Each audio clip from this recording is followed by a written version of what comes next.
2008, Call of Duty World at War multiplayer. You're playing on the Imperial Army. The enemy team calls in the kill streak of attack dogs. Did the Imperial Army announcer yell, "The cowards have sent dogs to do their work"? Or did he say, "The savages have sent dogs to do their work"? This is an example of a Call of Duty Mandela effect, where, while not for everyone, there is a decently sized portion of people who all collectively remember the wrong thing being in a game, even though it never was actually in the game. There's actually a handful of Mandela effects from Call of Duty's history that we'll talk about in a minute, but this got Luke and I thinking, what are some of the biggest unsolved mysteries or weird occurrences across Call of Duty? And we fell down a rabbit hole finding some interesting things to make you think. But Call of Duty World at War first. Here's the actual line from the game. The savages send dogs to do their work. To be fair, I actually did remember it being savages, though I found Reddit posts of people debating this, and a lot of people swear by it saying cowards. Now, in Call of Duty World at War, there is a line referencing cowards if you're playing hardcore and you're on the Soviet side and your teammate kills enough teammates to get kicked from the game. There is this line that plays, "Cowards and traitors will be dealt with severely." But ultimately, there's no line of the Imperial Japanese announcer saying anything with the word cowards. Let's go ahead and look at another one. If you're a fan of Call of Duty Black Ops 2, there was another pretty big Mandela effect that rocked the Call of Duty community for a while, a couple of years ago. And you might not have heard of it because it just kind of like existed for a few days on social media and then fizzled out, but the mystery still persists. Okay, so obviously you might have remembered the map Standoff from Black Ops 2. It was kind of a fan favorite map, but there is something a little bit weird that happened when Call of Duty Black Ops Cold War added this map back in the form of a remake. People looked at this sign here and were like, why did they put a random sign here? Like, it's kind of weird that Call of Duty Cold War would add a sign that could disrupt certain angles where you're able to like snipe across and whatnot. I don't know, maybe you want to lob a grenade in this direction. The sign would definitely block that. But this sparked a pretty big discussion back in 2021 where a lot of players began debating if this sign was a new addition or something from back in the day in Call of Duty Black Ops 2 from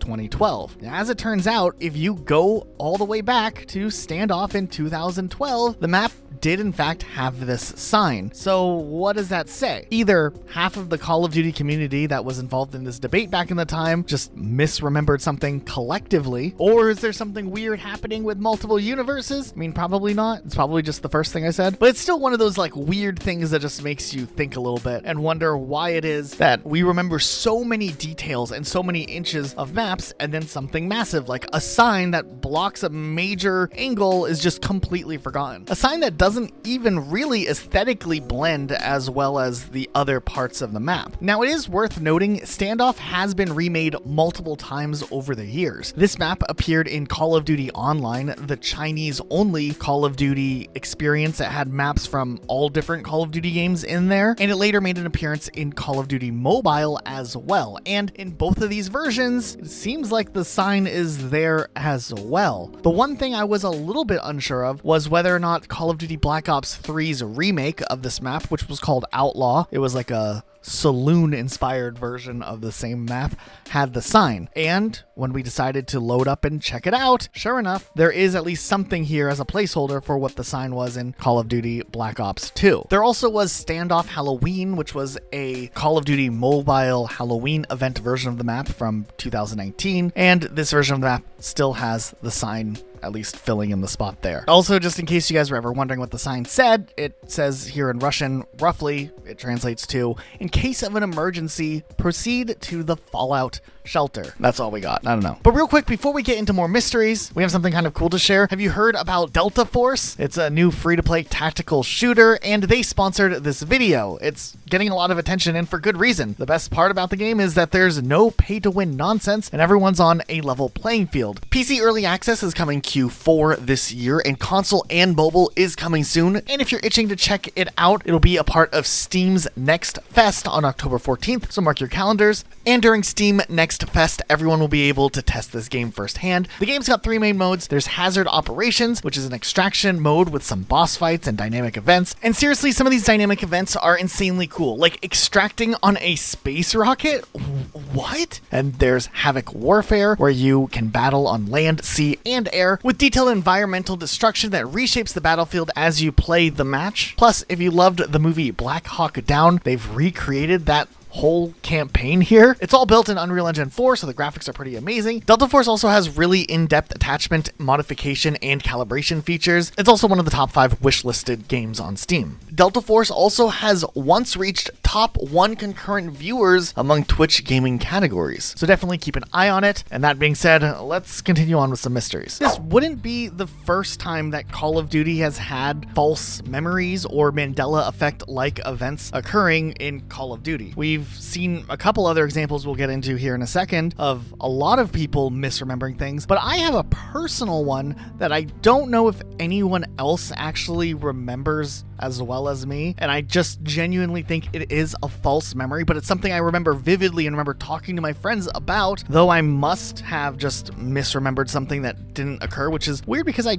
typically feel like I have a generally good memory on certain things. But it was the first week that Call of Duty Black Ops 1 came out, and I was playing multiplayer on the multiplayer map Villa, and I remember I was probably playing Search and Destroy because I was hiding in this like entranceway to the big building that you can go inside of, and I remember holding down what I thought at the time was the X button, and while I had my Makarov pistol out with a silencer, my character unscrewed the silencer and put it away, and then the pistol was just unsilenced. That's the memory. Nothing too deep or crazy, but for some reason I thought that there was a toggle option where you could attach and detach the silencer on the pistol from that one moment where I thought I saw the animation of my character unscrewing the silencer. Now obviously this isn't a feature in Call of Duty Black Ops 1. There's no way to do that I know of at least, but it is something that I still remember, to the point that I remember exactly where I was in the map, and I was talking to my friends as it happened, being like, oh wow, that's a cool thing about this game, and then I never could make it happen again, and even my friends would ask me like, hey, how'd you do that when you said you were doing it? And I was like, yeah, I thought I did this, and it didn't work for anyone else. I don't think there was an update that would have patched it out. I just don't think it exists, and somehow I got something confused, or at the same time, maybe I jumped universes, like some people on the deeper theory of like the Mandela effect trains believe that sometimes we jump between alternate universes without realizing it, but keep our memories from the previous universe. That'd be a really weird, nuanced thing to bring from one universe to another. I'm a great contribution to this universe, and I'm bringing this random memory from Call of Duty Black Ops, but you get what I mean. Big picture. The conspiracy theories for these types of things go really, really deep. In Call of Duty Black Ops, there also was a cut animation of the second chance perk, which is when you would get downed and you waited for someone to revive. If you held X, you could choose Coward's Way Out, where essentially you just ended yourself there, and boom, you're able to respawn quicker. There is a full animation where you would normally see the character doing it with their pistol, but that ended up getting removed for censorship reasons. And we talked about this in our big video on like deleted and cut content in Call of Duty. But what's interesting is whenever this part comes up in the original video where people have restored it and shown it off, and in other places, the conversation always seems to have 1 or 2 people who claim that they vividly remember this being in the game, even though it wasn't in Call of Duty Black Ops 1, and it definitely wasn't in Call of Duty 4 or World at War, where Last Stand and Second Chance existed before it. It wasn't in Modern Warfare 2 either. This actually hasn't appeared in any Call of Duty game, though there are people who swear that they remember seeing it back in the day. Since we wanted to dedicate the first chapter of this video into looking into other Mandela effects that exist in the Call of Duty community, we found some new ones that we didn't even know about while doing research here, and we found that there were some people who remembered Capture the Flag being a game mode in Call of Duty 4 Modern Warfare for the Xbox 360 and PS3. Capture the Flag actually was not a game mode that you could play in matchmaking at all. It wouldn't come until Call of Duty World at War, and was in previous Call of Duties before that, but it didn't exist in Call of Duty 4 Modern Warfare. Apparently, it was in the closed beta for Call of Duty 4, and it ended up getting scrapped before launch. But yeah, some people remember Capture the Flag being there. It's definitely not there. This one I didn't vividly remember, but I did remember hearing people talking about it back in the day as if it was fact. But there were a lot of people who remembered that in Call of Duty World at War Zombies, if you use the Wunderwaffe, that like electric electric gun that's pretty awesome in zombies, it would kill 24 zombies if it was pack-a-punched, and you could rely on that. But apparently that's not actually the case. I think some people misconstrued the 24 zombies that can be in the game loaded in at a time in solo mode, maybe as the maximum number of zombies that can be killed by the Wunderwaffe in its fully pack-a-punched form, but apparently this isn't a real thing. I never really questioned it when I heard it back in the day because I didn't know better, but yeah, I definitely heard that being like a huge strategy, I guess. I don't know where that came from, but it's not a fact. So some people count that as a Mandela effect. Alternatively, another interesting one is some people have memories of playing Call of Duty Zombies, like the first one, Nachtster and Toten, on Call of Duty World at War for the Nintendo Wii. And the Wii version of the game didn't have any zombies. It wouldn't be until Call of Duty Black Ops 1 where zombies would be introduced for Nintendo players. So some people who have that memory of playing zombies on the Wii for World at War are just mistaken. Yeah, Mandela effects are a weird thing. Things only get weirder and more mysterious as we go deeper down the Call of Duty mystery iceberg or rabbit hole. I think we need to talk about 2009's Call of Duty Modern Warfare 2's Lost Campaign level, Tulsa. And there's been some new discoveries regarding this cut campaign level that we didn't know about until literally just a couple of days ago at the time of me recording this. When it comes to Modern Warfare 2, it's been known for years that there were several campaign level experiences that ended up getting cut out of the game altogether. One that was supposed to be a motorcycle level in downtown LA, there was an International Space Station type level, and there was some sort of level called Roadkill. But one that was always intriguing with little information was a campaign mission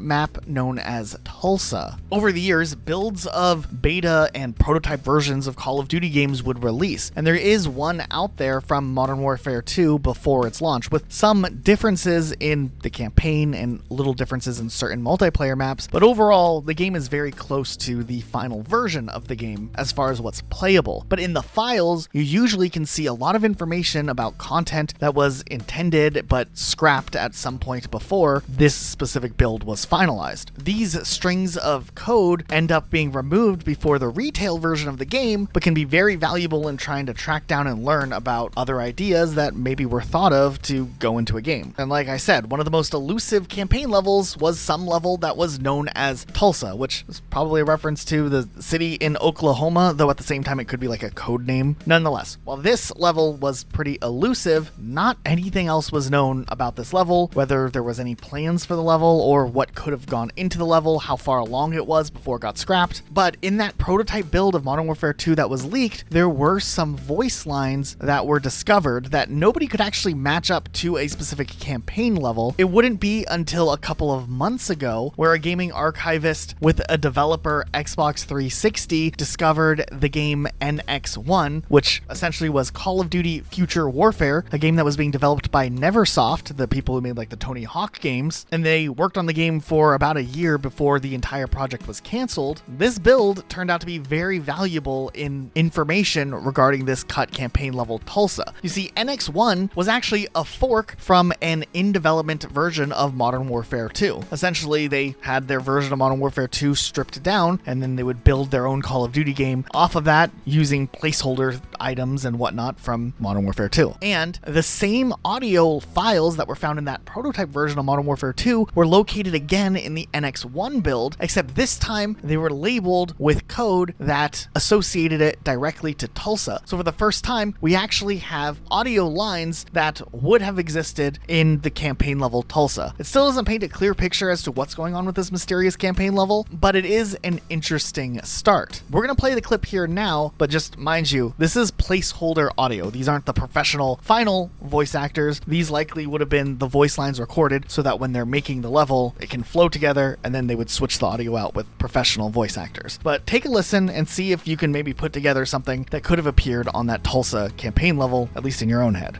Sierra 3-2, this is Command. Go ahead. We're working out of Sierra 3-2. Head east and hold up until further notice. Roger that, Sierra 3-2. Keep your heads down and keep the comm chatter to a minimum. Come on, Soap, we gotta get to cover. Soap, where are you? Get your ass in here. Watch it, hostiles are roping in from the street. Watch the back, they're trying to surround the house. Stay out of sight, that gunship is circling the house. Soap, stay in the house. Soap, come back.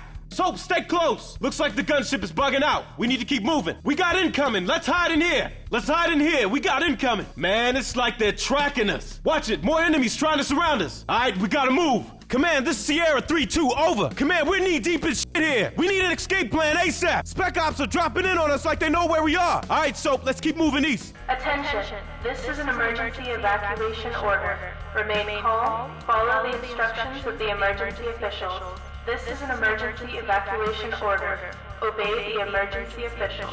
Remain calm. Let's talk about the Call of Duty timeline mystery, or mysteries, because there's a lot going on. There was a time where after a while the Call of Duty timeline kind of made a little bit of sense. Things were just kind of separated. Treyarch had their storyline that really officially started with Call of Duty World at War, and that would lead into Black Ops, and then Infinity Ward had the Modern Warfare timeline that started really with Call of Duty 4 and led on forward, though there were some homages to the other games that they had worked on beforehand, so maybe those were connected. But nowadays things are messier than ever, and it can get really, really confusing to follow because a lot of the time Activision doesn't pay attention to established things that they've already done in the universe, and there is some overlap. Nothing that is ruining or game-breaking to the storyline, but it is worth noting how there's been multiple splits in the timeline, and certain things have to be retconned to keep the story afloat. Like I said, nothing too damning, but still interesting to talk about nonetheless. I think the first fork, which isn't ever talked about but still worth noting here, is the first one that happens in Call of Duty World at War. Now, obviously, zombies and the campaign are separate entities. The zombies kind of takes place in its own separate timeline, and then that gets continued through Call of Duty Black Ops 1 in the zombies mode. But later, you guys will see that things get messy, but World at War actually had a fork in its campaign itself, as at the very end of the Marine Raiders campaign, depending on your actions, you can either save Sergeant Roebuck or Polanski. Based on which one of these you end up doing does kind of change the outcome of like the last few moments of the last level, but nothing too substantial. But you do wonder, is there a timeline where Roebuck continued to live after Call of Duty World at War? We do know that in Call of Duty Black Ops there's a memorial dedicated to his existence. It also shows up in the Zombies map 5, which does pull into question how World at War fits in to the zombie timeline. I guess you could argue that there is the World at War timeline that initially has like World at War happening and then Call of Duty Black Ops 1 happening afterwards, as we know that those games are connected. But maybe there's a timeline where World at War happens, then Zombies happens, then Call of Duty Black Ops 1 Zombies happens. I guess it is confusing. But the Roebuck homage, while nothing too damning because it's not like they brought Roebuck randomly to show up in war recently, does present like a couple of like little questions that could easily be like written away if they decide to ever address it, and it wouldn't be an issue. But Zombies also is known for kind of like jumping around and changing some stuff up. So let's focus more for now on the main campaign timeline that doesn't necessarily have to do with the Zombies mode back in the day, but we will talk about Zombies in a little while. So we have World at War, and World at War directly leads into the events of Call of Duty Black Ops 1. That's all fine and dandy. Things do start to get a little bit confusing and messed up though after Call of Duty Black Ops 1. As we know, Call of Duty Black Ops 2 was a game that had a lot of forking different endings, and that could end up causing a various amount of outcomes to happen. Something that would reoccur with like Cold War and stuff too. However, we know at least now officially from Treyarch that they have decided which of the Black Ops 2 endings end up being canon, which does help us a little bit. Like we know that the canon ending, I guess, of Black Ops 2 is Woods kills Mason, which is tragic. But things actually were messed up when Call of Duty Black Ops Declassified for the PlayStation Vita ended up releasing, because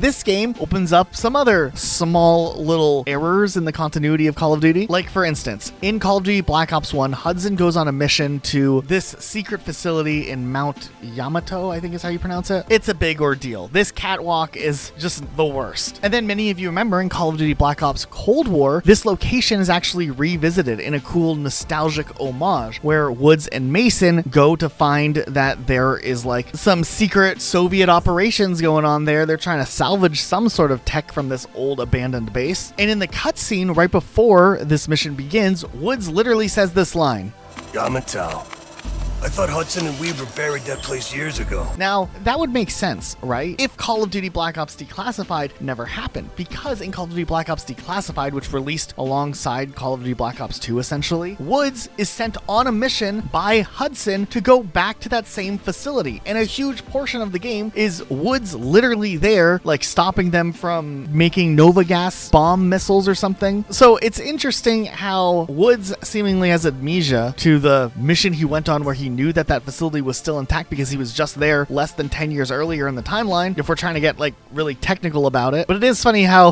this abandoned base continuously gets revitalized and people try to, I don't know, do some stuff here on a pretty regular basis as it seems. I think ultimately the takeaway is that Call of Duty Declassified or Black Ops Declassified is no longer canon as of the release of Call of Duty Black Ops Cold War, which once again, it's fine if a new release retcons some things, especially like a side handheld game that not as many people played and that reviewed so poorly. So okay, we can argue that Cold War retconned something, changed some things to kind of make the story better, and that's fine, but then it also confused things as it became clear with Call of Duty Black Ops Cold War that Activision was making a larger push to start to combine Call of Duty universes together, and this opens a whole bigger can of worms that is still an unsolved mystery to this day. Call of Duty Black Ops Cold War does this whole thing where they introduce a character from Call of Duty Modern Warfare's continuity, not the original trilogy, the rebooted trilogy, which starts with just overcomplicating the entire Call of Duty franchise, legacy, and history, because weirdly enough, the original Modern Warfare Trilogy no longer canon, okay, but Modern Warfare, the new one, is canon with the first Call of Duty Black Ops game and World at War, which were coming out on the alternate years of the original Modern Warfare Trilogy. It just always was a little weird to me how they decided to connect this, but it's because the popularity of Warzone, I guess, they wanted to try to have some sort of story, but then things get even more weird because the timeline after this ends up connecting into like seasonal events and Warzone, and they also were like, hey, while we're at it, we're gonna do a new thing with zombies, and that also apparently is either its own continuity or it's the same continuity as the main story, but like they're never addressed in the main story, if that makes sense. And that makes things even more confusing and even weirder because we run into a lot of big story beats not occurring when you're playing through like the main campaign, and you just like find out that certain things that happened in like off seasons and you're just supposed to go with it. Like that one guy, I think his name was Alex, ending up being alive, and we don't know why. He just shows up in like a trailer during COD Modern Warfare 1 for like a seasonal event, and then later on they addressed it briefly in one of the Modern Warfare 2 raids. We'll talk about more of that in just a minute, but raids, what an interesting concept. And the thing is, even with the crossovers with zombies also happening simultaneously, you could argue like, okay, well, zombies has always kind of existed in its own thing, and they obviously addressed that this zombies timeline, while there are similar patterns and themes and references, is its own timeline, but the other timeline still happened from the first World at War 3 Black Ops 4 era, but then there was like the big reset, and then this is like the reset timeline. But this timeline exists in the campaign timeline now too, because they also decided to tie everything into Call of Duty Vanguard, and if you remember the post-credit scene of Vanguard, we see the characters like, oh yeah, the zombie stuff. Great. I don't know. I just find it funny that they're trying to like connect zombies with the main campaign, so we have like Woods and Price and stuff like aware zombies exist, but they're also like doing these regular operations like nothing else is going on when you're playing through a campaign that doesn't want to acknowledge zombies' existence. There would maybe be a way to do this correctly, but they're definitely not doing that path.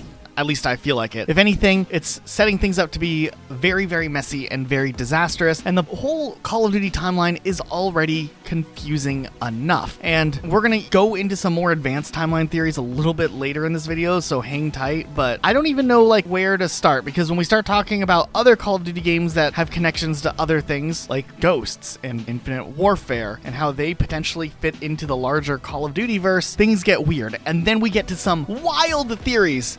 So hang tight. We're going to circle back to that, but there's some other crazy mysteries that we need to kind of approach first so we can build up and that stuff makes sense. Just stick around for the journey here. Let's talk about Alex Keller, who we already mentioned a little bit earlier, but there's a lot of questions with this character. Now, Alex obviously appears in the rebooted Modern Warfare Trilogy. He first appears as a CIA operative working with Farah in the Ursikstani Liberation Force, fighting against the Russian occupation in Al-Qatala. I don't know, he isn't really that well defined, I guess. He kind of just seems like a generic soldier to me for most of the plotline. Now in the story, this leader of Al-Qatala dies, and the Liberation Force gets declared as a terrorist organization because there's a missing bioweapon, and it is believed by the American government, I guess, that they have it, but Captain Price and other people oppose that strongly. And that's kind of where Alex really becomes a character, when he decides to kind of deflect from the orders from his higher-ups and join the Liberation Force because he sees that they're not doing anything wrong, which solidifies Alex as this character that is kind of working towards the greater good. So it is no surprise that at the ending of Modern Warfare 2019, he sacrifices himself once and for all. Well, at the time we thought it was once and for all. And he volunteers to destroy this bioweapon factory, and he stays behind and sacrifices himself by detonating all the explosives and making sure this factory is in ruins, so that the bioweapons made here cannot cause any harm. You know, when I played Modern Warfare 2019, this ending kind of was emotional, and I mean, I think it was a good idea to have a major character from the campaign sacrifice himself. It definitely put a greater weight on the ending of the whole game and the whole narrative. Since there was parts of the game that kind of wrapped up quickly, at least there's something like this happening. Now fast forward a couple months later, Warzone being really popular, with it being released in May 2020 during the height of a certain pandemic, fans are given a cinematic showcasing a new character bundle you can buy, and that character that's included in the bundle is Alex Keller. Now if this was just a skin bundle, obviously it would have had a different impact, but they made it a point to include him in the in-season cutscenes, and it is confirmed that he is still alive, or back alive, or whatever you want to call it. And he randomly has a prosthetic leg now. I guess that's all the damage he took from the explosion and sacrificing himself. He lost his leg, I guess. Now you'd think they would explain his return more in the future, or since they made it a big point to bring him back, they would include him in the next campaign. But he was nowhere in Modern Warfare 2's campaign either, and he didn't show up until the raid mode came out. And the raid mode actually was kind of fun. It was like these puzzles, and there was some pretty interesting and pretty challenging parts about it. It was kind of like the zombies Easter eggs, but more straightforward and more condensed, I feel like. I actually have some fond memories of the raids in Modern Warfare 2. There was like this mechanic where you were underwater and you only had one inhaler and you had to pass it around, and we kept saying like, let me get a whiff. I don't know, just stupid, but I'm getting off topic. And even with Alex being a big part of the raid storyline, they never really explain how he survived the explosion after supposedly blowing himself up. And the story kind of just continues on like nothing happens. Alex just jumps right into action, becomes part of the story, and you don't even question it, I guess. Now he does come back in Modern Warfare 3 as part of the story. I think he teams up with Shadow Company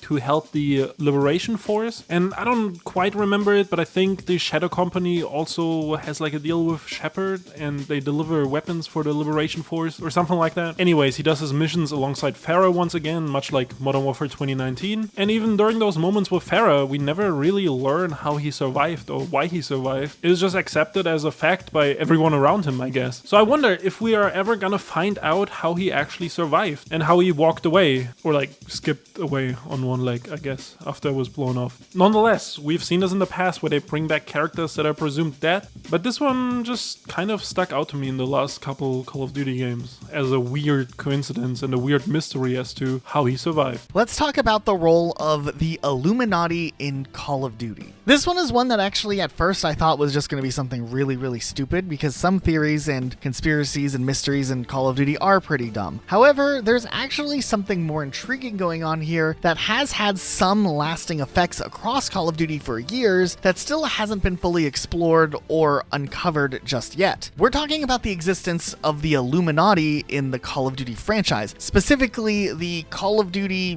World at War Black Ops timeline, which, as we talked about earlier in this video, we know technically, if we're talking about modern timeline, it includes World at War, all the Black Ops games, and the newer Modern Warfare games as well now. But most of the instances we're talking about are from the classic like Black Ops timeline that you would think about. I'm really glad we're talking about this one after we've already talked about the timeline stuff, because the World at War references, and there's a lot of World at War references to the Illuminati, are all tied with Zombies mode, which might be in its own contained timeline. Nonetheless, we're going to go over every slight reference to the Illuminati in Call of Duty now, and then we can try to piece together what's going on here. Now, across multiple zombie games, there have been various secret messages that have been hidden with this type of Illuminati symbolism that actually can be fully translated. When using a cipher sheet that has the translations available, there's secret messages across much of zombies' history, which could be related directly to the Illuminati. On Verrucht, the first ever DLC zombies map in World at War, in the room next to Speed Cola, there's this symbol on the right-hand side of the wall that translates to living dead. In the kitchen area that already has a lot of weird stuff going on, there's more symbols that will translate to Ohm 935. On Deraiza, there's an Illuminati code hidden in the drain during the spawn room that actually will despawn over time, that says, Edward, it's time to kill Maxis. Also over on this chalkboard, it says Treyarch. There's another code that says Living Dead once again. And then there's a note on the ceiling in this room that says, Faithful servant, observe and report. The seed has been planted. Maxis must not know. It is a little interesting that this cipher was just kind of out there for people to be able to figure out and solve. But with a little bit of digging, we were able to uncover that this alphabetical cipher for the Illuminati writing is actually something from way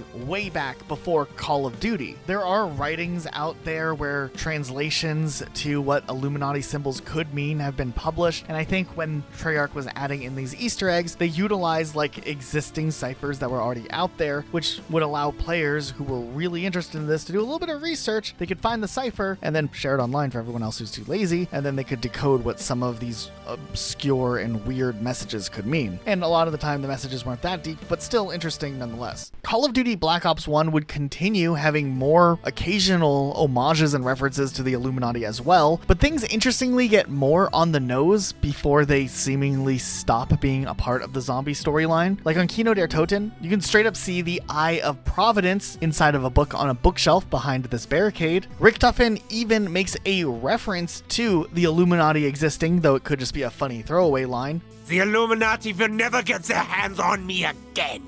Then on 5, the Pentagon Thief has a code on his bag that says Living Dead. Ascension I felt like was a really big one because you could see the Eye of Providence clearly on any television that would show the location of the mystery box when the box was moving and whatnot, or when the TVs turn on with the power. You can also find some weird notes on the ground that translate to moon. Then there's codes on the gongs on Shangri-La that say beware the wrath of the dragon's fire. And of course there's the whole Easter egg that has straight up stepping and standing on Illuminati symbols. And then that would be it for the Illuminati being involved or showing up. I don't know what was really going on with them. They do seem to only really follow the original Ultimus crew. It wouldn't be until Call of Duty Black Ops 3 where we would finally see some Illuminati references again with the Giant, the remake of Deraiza. The Illuminati will not find me. There's a few other references that show up in Zombie Chronicles as well. Apparently the Illuminati was going to help Richtofen build a lab on Alcatraz, and then there's some tie-in with this lab being referenced in Gorod Covey. And then finally, by Call of Duty Black Ops 4, in Blood of the Dead, the Illuminati's lab is a part of the map itself, and there's more references to it there. But outside of all of that stuff, we really don't know much about what is going on with the Illuminati and what its existence is in the bigger Call of Duty universe. We do also know, outside of zombies, in the campaign side of things, there is a brief mention of the Illuminati existing alongside secret societies for the whole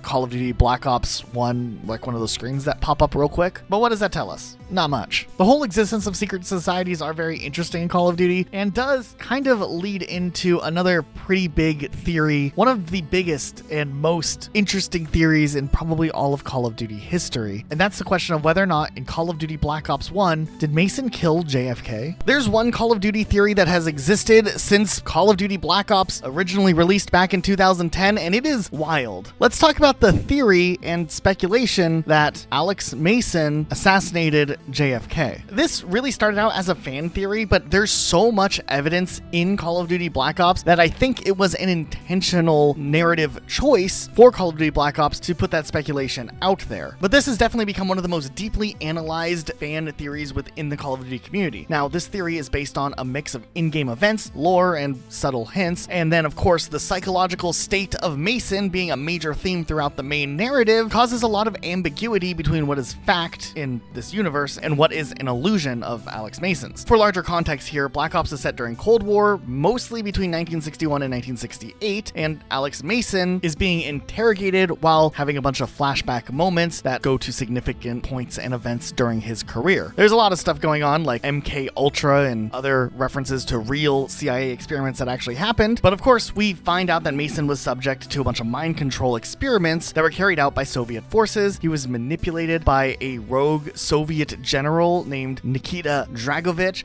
who aims to use him as an unwitting tool for a massive biological attack. However, Mason's mind is like all messed up as a result of these experiments, which leave him all confused and unaware of his actions during various points. But of course, there's the bigger theory that Mason killed JFK, which is this idea that Mason was unknowingly programmed to be an assassin for the Soviet forces. It's also worth noting that the assassination of JFK in Dallas was on November 22nd, 1963, and they use this date to have little subtle clues if you pay attention to when certain events are happening. Now, of course, Dragovich's goals were to make Mason a sleeper agent who could be activated at a later date to commit specific acts of sabotage and possibly an assassination as well. And the brainwashing was, to an extent, at least successful, as we know that Mason suffers from effects later on. I mean, he recalls a ton of hallucinations and he has blackouts regularly throughout the game. Also, we have the whole thing of Mason frequently hearing numbers, which are kind of a big motif of the game. But let's look at some of the specific examples here. The opening cutscene and Mason's presence with JFK both play pretty big roles in this theory. The game starts off straight away with a cutscene of JFK and his motorcade, which could be a subtle hint at foreshadowing something. But also a few levels into the game, we have this level where Mason is debriefed at the Pentagon and he meets JFK in person. And during this cutscene, the camera briefly shifts in Mason's perspective, where like the vision's all distorted and he hears this voice saying like ascend from darkness or something like that.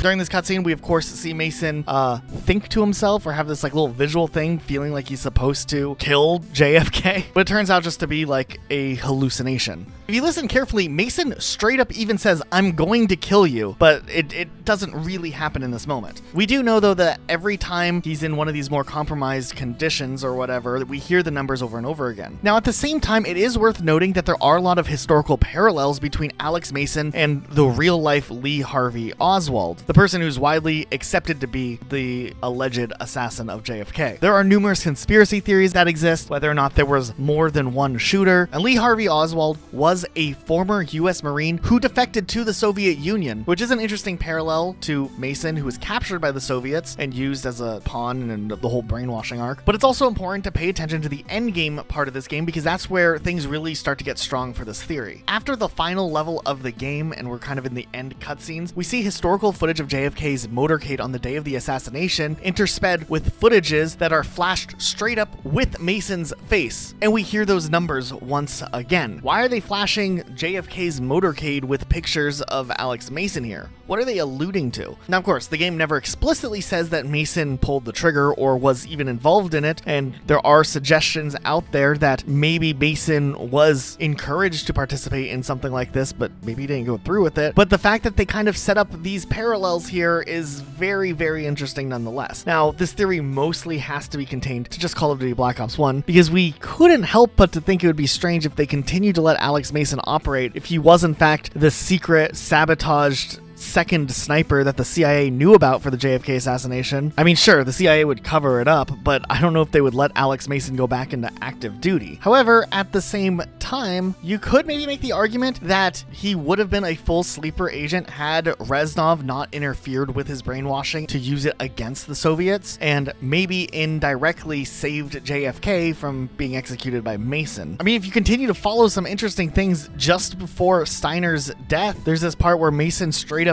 yells, "Proceed to target Oswald compromised."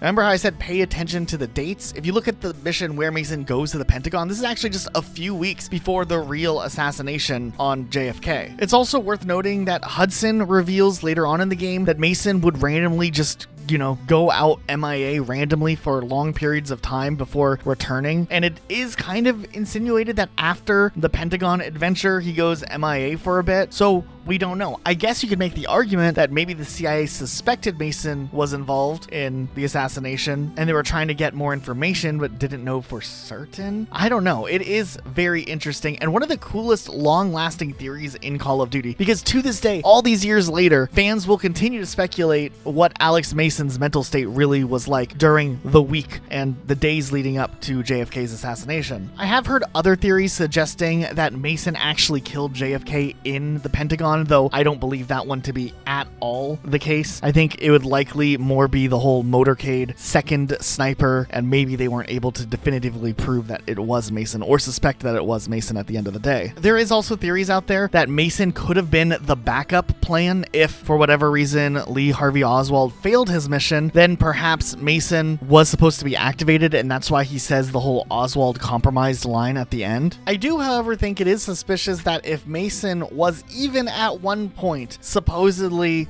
a suspect of JFK's assassination, it is kind of weird that years later they would just have Mason just be there in the room with Ronald Reagan in Call of Duty Black Ops Cold War. So maybe this isn't a case, and maybe this is just supposed to be something that they were trying to plant the seeds for in Mason's head and he never followed through with it. But ultimately, I don't know if we'll ever get the full answer on that, but I would love for you guys to let me know what you think on this one, because this is one of those open-ended mysteries that really could just go anywhere if Activision Treyarch chooses to do something with it. Also, interestingly enough, when we were sorting through footage for this part of the video, we actually noticed something kind of interesting in the meeting with JFK when Mason is having like his whole little episode or whatever you want to call it. If you look closely at the televisions in the background, it is very, very ominous and foreboding for what actually ended up happening. In the television screens in the background, you can see not only Lee Harvey Oswald's mugshot photos, but it even cuts to televised footage from JFK's funeral. You can even see Jackie Kennedy and what she wore to the funeral in the background on the televisions as well, which is kind of like some spooky but cool foreboding imagery to what is happening in the story here. Here's a fun theory. General Shepard tried to kill Task Force 141 early. This one could really go either way. Whether it's true or not is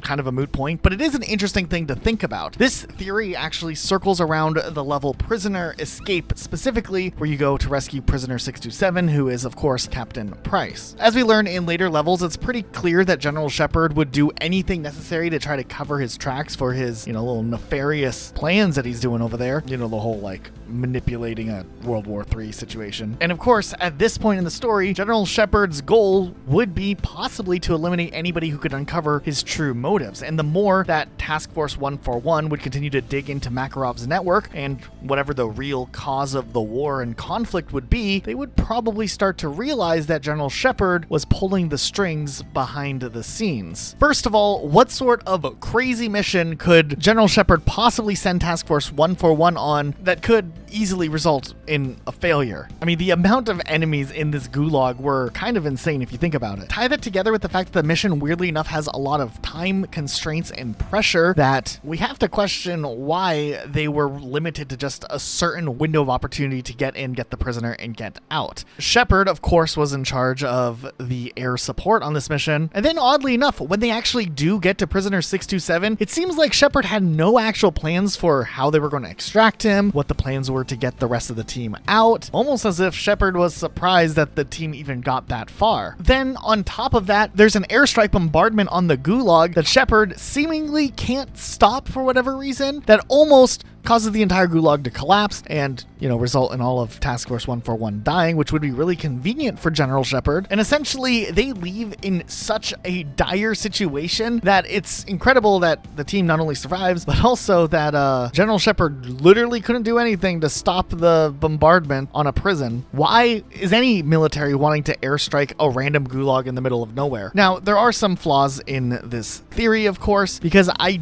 don't necessarily think this is what General Shepard's motive truly was. I think he actually wanted to use Captain Price's influence and ability to further his own goals. And I don't think it was until a little bit later, possibly after the whole EMP nuking incident, where Shepard realized that he probably needed to tie up some loose ends, bringing us to, boom. But this is a theory that you can question next time you play through Modern Warfare 2. When you're playing through the level, pay attention to the dialogue and the order of how things are explained and how things occur, and maybe make your own theory or conclusion as to when General Shepard actually was willing to try to get Task Force 141 to die. When it comes to unsolved mysteries that are maybe newer but still are involved with older Call of Duty games, we gotta talk about the Modern Warfare 3 Original Cut Ending. Now, Modern Warfare 3, oddly enough, kind of ends already in a pretty ominous tone. However, interestingly enough, more recently in the last year, a modder and game preservationist Yo-Yo One Love actually discovered something really interesting in the game files, scripts and lines that were unused in Modern Warfare 3 for a mysterious character that might have been used for the final cutscene in Modern Warfare 3, where some sort of mysterious stranger would walk right at the end after Price's encounter with Makarov. Now, this is already kind of an ominous ending, and nobody actually knows who this mysterious stranger is. And this has led a lot of speculation in this cutscene or deleted alternate version of the final cutscene for Modern Warfare 3 that perhaps there were bigger plans to try to possibly expand on the Modern Warfare story, or maybe this ending was supposed to be a more symbolic ending with the ominous character approaching, maybe representing something along the lines of death approaching. There's still a lot of speculation around this, and we don't know too much. Now, our friend of the channel, Vlad Luktianov, also uploaded a video where he used the no-clip command to get a closer look at this mysterious figure in the modded version that restored this ending moment back into the final cutscene. And while you're not supposed to be able to see who this figure is with the way that the cutscene was presented, or the moment was presented, the scripted moment, upon closer look, the character itself, this Shadow Man, uses the same model of the Federal Guard service. Character models do get reused often in Call of Duty. Vlad actually has pointed out that if you look at the Persona non grata mission, the Kamarov model is actually the placeholder for Yuri, so it's not out of the ordinary for a different model to show up. But this did lead Vlad into some interesting speculation, suggesting that this could have maybe been some sort of inside man character from the presidential plane or something, and maybe this was going to set up a puppet pulling the strings behind Makarov to make an even bigger and badder antagonist for whatever the next Call of Duty game would be if they did another Modern Warfare game, like a Modern Warfare 4, or maybe the early versions of what Call of Duty Ghosts would turn into. We also know that for a while, at least, during the early development of Call of Duty Ghosts, that Ghosts was still using a lot of Modern Warfare assets, and perhaps was even set to be titled Call of Duty Modern Warfare Ghosts, as we talked about in our cut content video, as there's old builds that still have those assets floating around. Nonetheless, this is still a very peculiar case, and a very interesting one nonetheless, that might never actually get resolved. Developers have been reached out to, and the developers that have responded don't know for certain who this character is, but we're still familiar with it, as it seems at least. 2 months ago, Modern Warfare 3, some sort of alternate ending was leaked, where there's this other guy that comes out with once Makarov's dead. Does that ring any sort of bells for you at all? No. No? With Makarov. Yeah, another mysterious figure walks out after he's hanging there. Maybe you're right. Yeah? It was found in the game files. I'm just wondering if you remember anything about it. There's one guy I could ask, and I will ask. But you know what? The sound there. It does sound right. It was Russian too, I think. Wow, I got you guys. Someone I'll ask. Oh, sounds familiar. Yeah, this weird weird stuff like that happens. Let me know. Let me know. Yeah. So there's definitely a lot going on here. There's obviously other speculation besides it maybe being a symbolic character like death. Other people thought, hey, maybe it's Yuri, but I don't think it's Yuri because I'm pretty sure he got shot in the head by Makarov. But who knows? That doesn't stop other people from coming up with theories of, Gaz or Ghost being alive still. Nonetheless, It is a very, very interesting topic. Okay, and then just for the sake of including this in the video, because we've talked about it a couple of times on this channel, and it's still unsolved, and I still want to know what's going on with it, but in the Modern Warfare 2 mission, you know, the Spec Ops one where you're sniping through like the all gillied up mission from Call of Duty 4 Modern Warfare, in this level, if you do an easy jump to get out of bounds, you can go and explore quite a bit, and you can actually backtrack through a large section of the area that was originally in Call of Duty 4. However, when you get inside of this big building and you're on this catwalk here, there are these mysterious rooms that have televisions that you can interact with, and you can turn them on and you can turn them off, and we thought that that was weird that you could interact with something so far out of bounds. And then you can go and explore a bunch of other places. It kind of falls apart. You can get stuck easily. It's a whole thing, but it is kind of fun. But when we decided to go back and cross-check these little sectional closets and with the televisions with the Call of Duty 4 version of the map, the COD 4 version of the map, they're closed rooms with doors blocking them, and there's no rooms on the other side of the wall. So this is something exclusive to Modern Warfare 2, these little rooms, and we have no idea whatsoever as to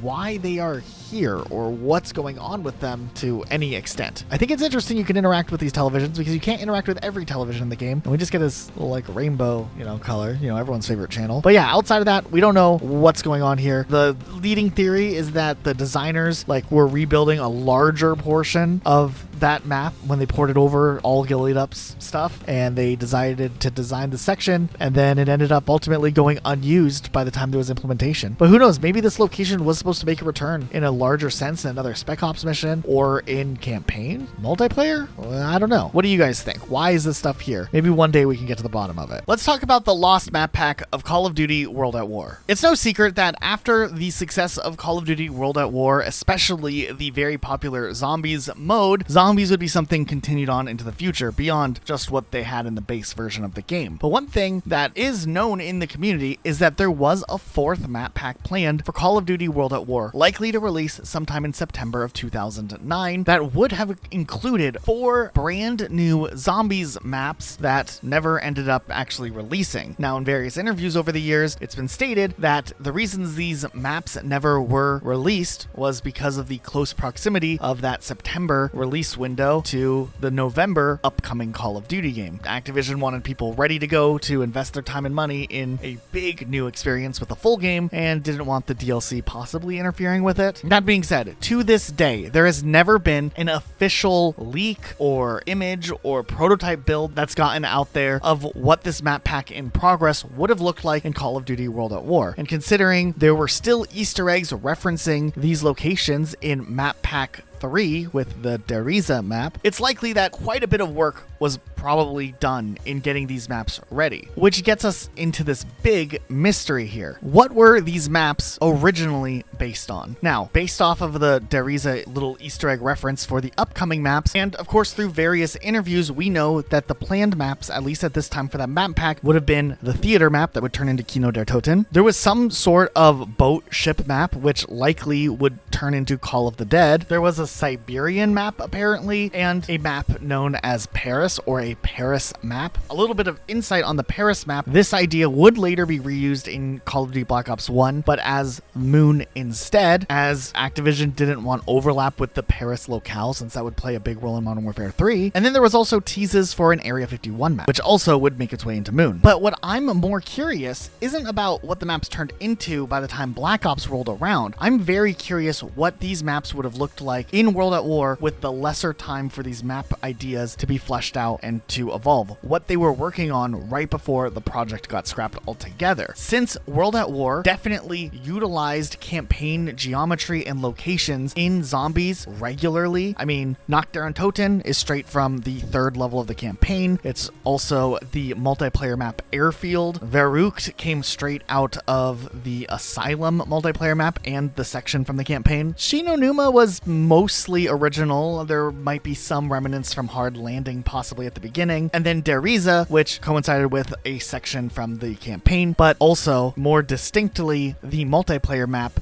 Nightfire. This has led me over the years to speculate about what we know and what could have been this 4th map pack, and I still strongly believe that the last level of the campaign would have been utilized as the baseline for what Kino der Toten would have been turned into. I think they would have used this geometry and redo the entire area into a theater, and that would have been the Kino that we ended up seeing. And eventually, with more time to develop the zombie maps, we know that Kino turned into what it was because they had so much time to redo the geometry and kind of resize a lot of things. So the similarities aren't as direct as what the similarities would have looked like back in a World at War map pack, but I do think the starting point for this map pack was this. It's all speculation, but to me, the mysteries of DLC 4 are some of the most interesting things, with World at War being my favorite Call of Duty, and I am very curious how the map would have looked, you know, with only a few months of development rather than a year to refine and change things for Black Ops 1. I also have speculation that this room from the campaign a little bit earlier on might have served as the early geometry used for the lobby and what the lobby would end up becoming. It also has the alleyway, which resembles sections from this part of the World at War campaign, at least in my head it does. And then obviously, you know, there's World at War weapons and whatnot, which makes sense. I mean, why change it, especially since World at War weapons would be used in the Black Ops campaign as well. And there's mannequins everywhere. Mannequins were all over the place in World at War. I don't know. I digress. You guys get what I mean with this one. But once again, it's hard to tell. And I really hope, with all of the leaks we've gotten of prototype builds of Call of Duty over the years, maybe one day there will be a build of that zombies map pack that gets put out there, or pictures or something, so we can just see what it was, you know, looking like in the early stages, a little behind the scenes. So who knows? As far as the rest of the maps are concerned, it's a little bit harder to really conclusively say what those maps would have been like, because they changed so much over the course of development. You know, coastline with a boat sounds tropical, and here we are in a snowy, frozen tundra. I feel like this might have had aspects of that Siberian map combined as well. I doubt George Romero was an idea back during the earliest days of World at War's zombie development. I have seen or speculated that there was some similarities with the map Bonsai and Shangri-La, specifically the lower area under the big bridge. I don't know if this is actually anything, but it is possible that maybe one of the maps could have had this as an aspect of the map, and then when there was time to do Shangri-La, they like rebuilt everything, but maybe kept this idea. But it's just speculation again. But there are the, you know, cliffs you run in here, and that's also in zombies. I don't know. For some sort of ship map, like coastline or whatever, I could see aspects of Battery being reused. It has a lot of original ideas on Battery and not a lot of stuff reused from the campaign, which leads me to believe that maybe this map was worked on quite a bit because it was going to be used in some other things. And while we're speculating about this mystery, I gotta mention Black Cats as another possible inspiration for assets that they could utilize for Zombies map that would have involved some sort of ship. As for what they were thinking originally with Paris, it's way harder to actually be able to tell. I mean, they could really use any type of building from the campaign or area from the campaign and try to fit it together to fit the Paris French aesthetic. I know that sounds kind of out there, but that's something that they did in World at War already. The first Zombies map takes place in Germany, but the map itself comes from the Pacific campaign in Japan. Now here's the interesting thing. While we were getting footage for this section of the video,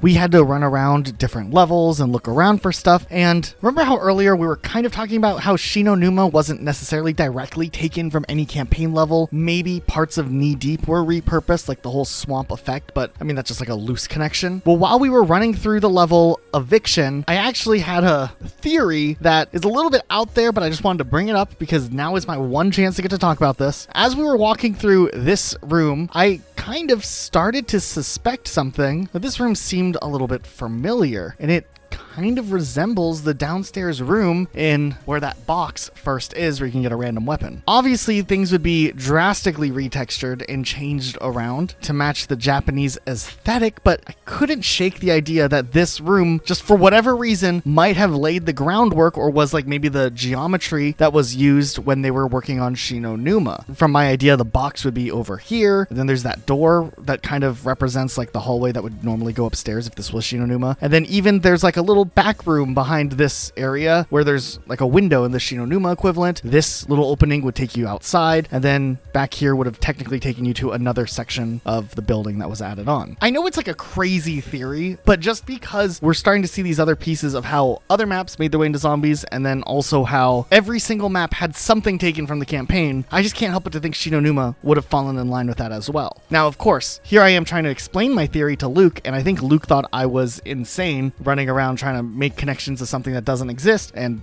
I think it was actually kind of funny because it was the middle of the night where I'm trying to prove this point to him while he was trying to edit everything together. But you know what? Let's send it. Let's put this part in the video and we'll just let other people think. But do leave a comment if you agree with me or disagree. I don't think anybody has ever theorized that eviction was reused in Shinonuma. So I might be the only person out here making this claim. Check for yourself. Play through World at War campaign. See if you notice anything else similar across the campaign. But definitely let me know in the comments what you think. This one is another little fun theory, but one that mostly got debunked, but it's worth talking about. But the Call of Duty 4 split timeline theory. Now, this one had a lot more credence after the release of Modern Warfare 2019, the reboot of the Modern Warfare Trilogy. And with the way that the story plays out in Modern Warfare 2 and Modern Warfare 3 essentially makes this theory impossible to work theoretically. However, we can now at least theorize if maybe this was the plan for how the story was going to originally go with Modern Warfare 2019's ending and what was going to lead into the events afterwards before a decision was made internally to maybe change up the path of what they were doing moving forward and which characters would be involved. So ignoring Modern Warfare 2 and Modern Warfare 3's story, let's just pretend that the only information we have right now is Call of Duty 2019's story, but back it up even further to when Call of Duty 4 Modern Warfare Remastered released. If you guys remember on the sniping mission where you're like sneaking through Pripyat and you're gonna do all that cool stuff, there is the big long-range sniping section here, and in the remastered version, Makarov is straight up just chilling in the car. Also, Yuri is as well. This, of course, lines up to the campaign flashbacks in Call of Duty Modern Warfare 3, so it was a cool like little continuity error that they straightened out here. However, if you actually execute Makarov here, there's an achievement that you can get, which essentially is making a joke to a paradox that you just created, because all of the events of Modern Warfare after this moment end up not happening, because without Makarov in the picture, the main catalyst for what causes World War III and the events of Modern Warfare 2 and Modern Warfare 3, none of this would have happened. But at the same time, global conflict would continue to occur. I remember seeing fan theories all the way back when Call of Duty 2019 was announced, where we knew that it seemed like the only character returning would be Price, that maybe this new rebooted timeline was an alternate timeline based off of this split where Makarov died in that sniper mission flashback level before the events of most of Call of Duty 4 happened. In this new timeline, the only canon level would have been the sniper levels all gillied up in the level after that I can never remember the name of, as they took place like 10 years earlier, and then from there, all of the conflict that happens in Call of Duty 4 doesn't occur just yet. That would bring us to Call of Duty 2019, and that's why we see characters like Gaz and Price meeting for the first time, and Gaz even getting the name Gaz later on. We get a hint of some baddies and General Shepard being in the background. But one of the most interesting lines is when Price makes a direct reference to Macmillan, saying that he owes him for essentially Pripyat, kind of referencing the COD 4 mission that supposedly shouldn't be canon at all because of the fact that this is a rebooted timeline. I really enjoyed this theory and wanted to believe in it all the way up until Modern Warfare 2 essentially released, and decided to set up Makarov for Modern Warfare 3, towards the end of Modern Warfare 2, and I think that the decision was made to not play into this little cool reference that still in a way makes the original Modern Warfare Trilogy relevant and important for the newer Modern Warfare Trilogy, in favor of rushing out a quick campaign to make money with Call of Duty Modern Warfare 3, and they needed to come up with something to get people to buy the game, so putting Makarov as the antagonist,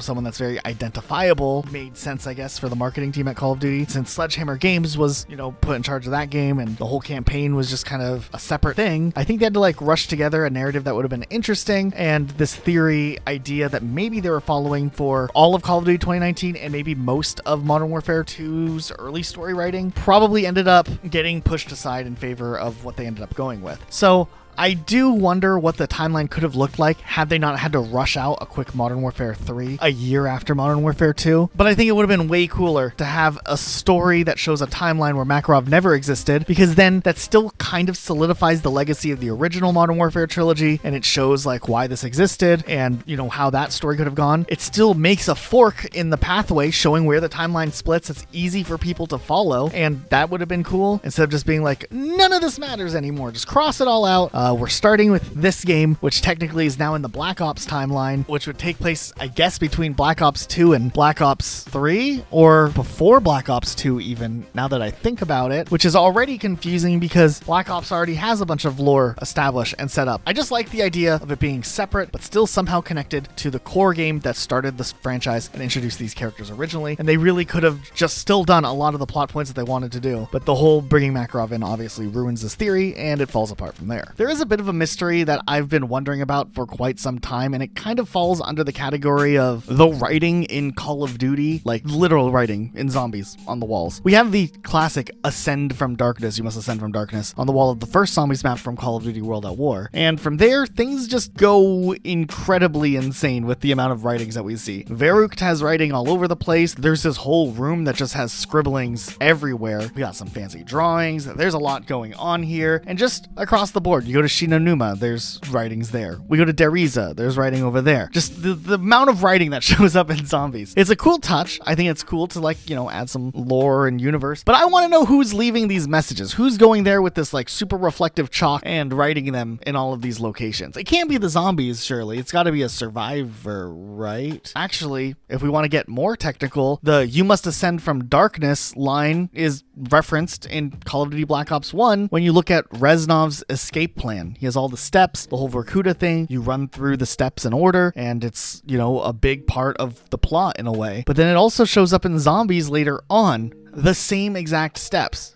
just a different sequence. What is Reznov up to? How does Reznov have this information that bleeds back and forth, especially with Call of Duty's more recent approach of trying to blend the timelines together, where zombies in a way exists in the same timeline as the main Call of Duty story? Though currently, the zombies that is blending into the main Call of Duty story is an alternate zombie timeline that still has connections to the old zombie timeline because of the characters that show up and whatnot. Multiverses are confusing, but it's still interesting that these texts are so mirrored and they show up in both the campaign and zombies. And that's something we used to never see happen, but then here we were with a few interactions and moments where things did pop up in both versions here. One of the oldest classic Call of Duty World at War mysteries, while we're on this topic, was this door here. Was it the hell door or was it the help door? This is like a mystery. People always used to argue over what they would call that door because it was the first door you had to open up back in the day in World at War, and it was like a heated debate topic. I mean, there were other smaller, dumber topics people used to debate on, like what gun was better to buy off of the wall in the first room, or if you just should try to make your pistol last all the way through 4 rounds, which gets really difficult after a while. There was also the debate on what the best strategy was. Typically, people would like open the door here. They would then like fight it out in there, and then sometimes they would just stay in that room and hold it as long as they could. Other people opted into going upstairs by the sniper cabinet, holding off that section, or other people would go hold off the longer room where the double barrel shotgun was. But then there was like one, you know, like big brained move that I had played with friends a couple of times that I don't really know if it was any better, but I just liked the thought process. But it was to go through the other staircase at the beginning, go up through the top floor, and then go back down into the hell or help room, and then hold out those windows and the staircase instead of holding out the main door. Interesting strategy, but we still don't know what this room is called. Is it the hell room or the help room? And which strategy is actually the best for surviving on this small bunker map? Going back to Black Ops 1's Kino de Toten, if you go from the spawn room up the stairs and turn right, you can open the first door, and it brings you to this rectangular room. Now this room is interesting because it has some portraits of the characters you can play as, plus 2 unknown portraits. There's these shadowy figures, with one being hung on the wall and one being on the ground. They do look like they resemble the same person at least, but I don't know, there's still 2 paintings here for some reason. And if you walk up to each of the paintings and hold down X, your character will actually say a line. This portrait's bigger than everyone else's. He must be trying to compensate for something.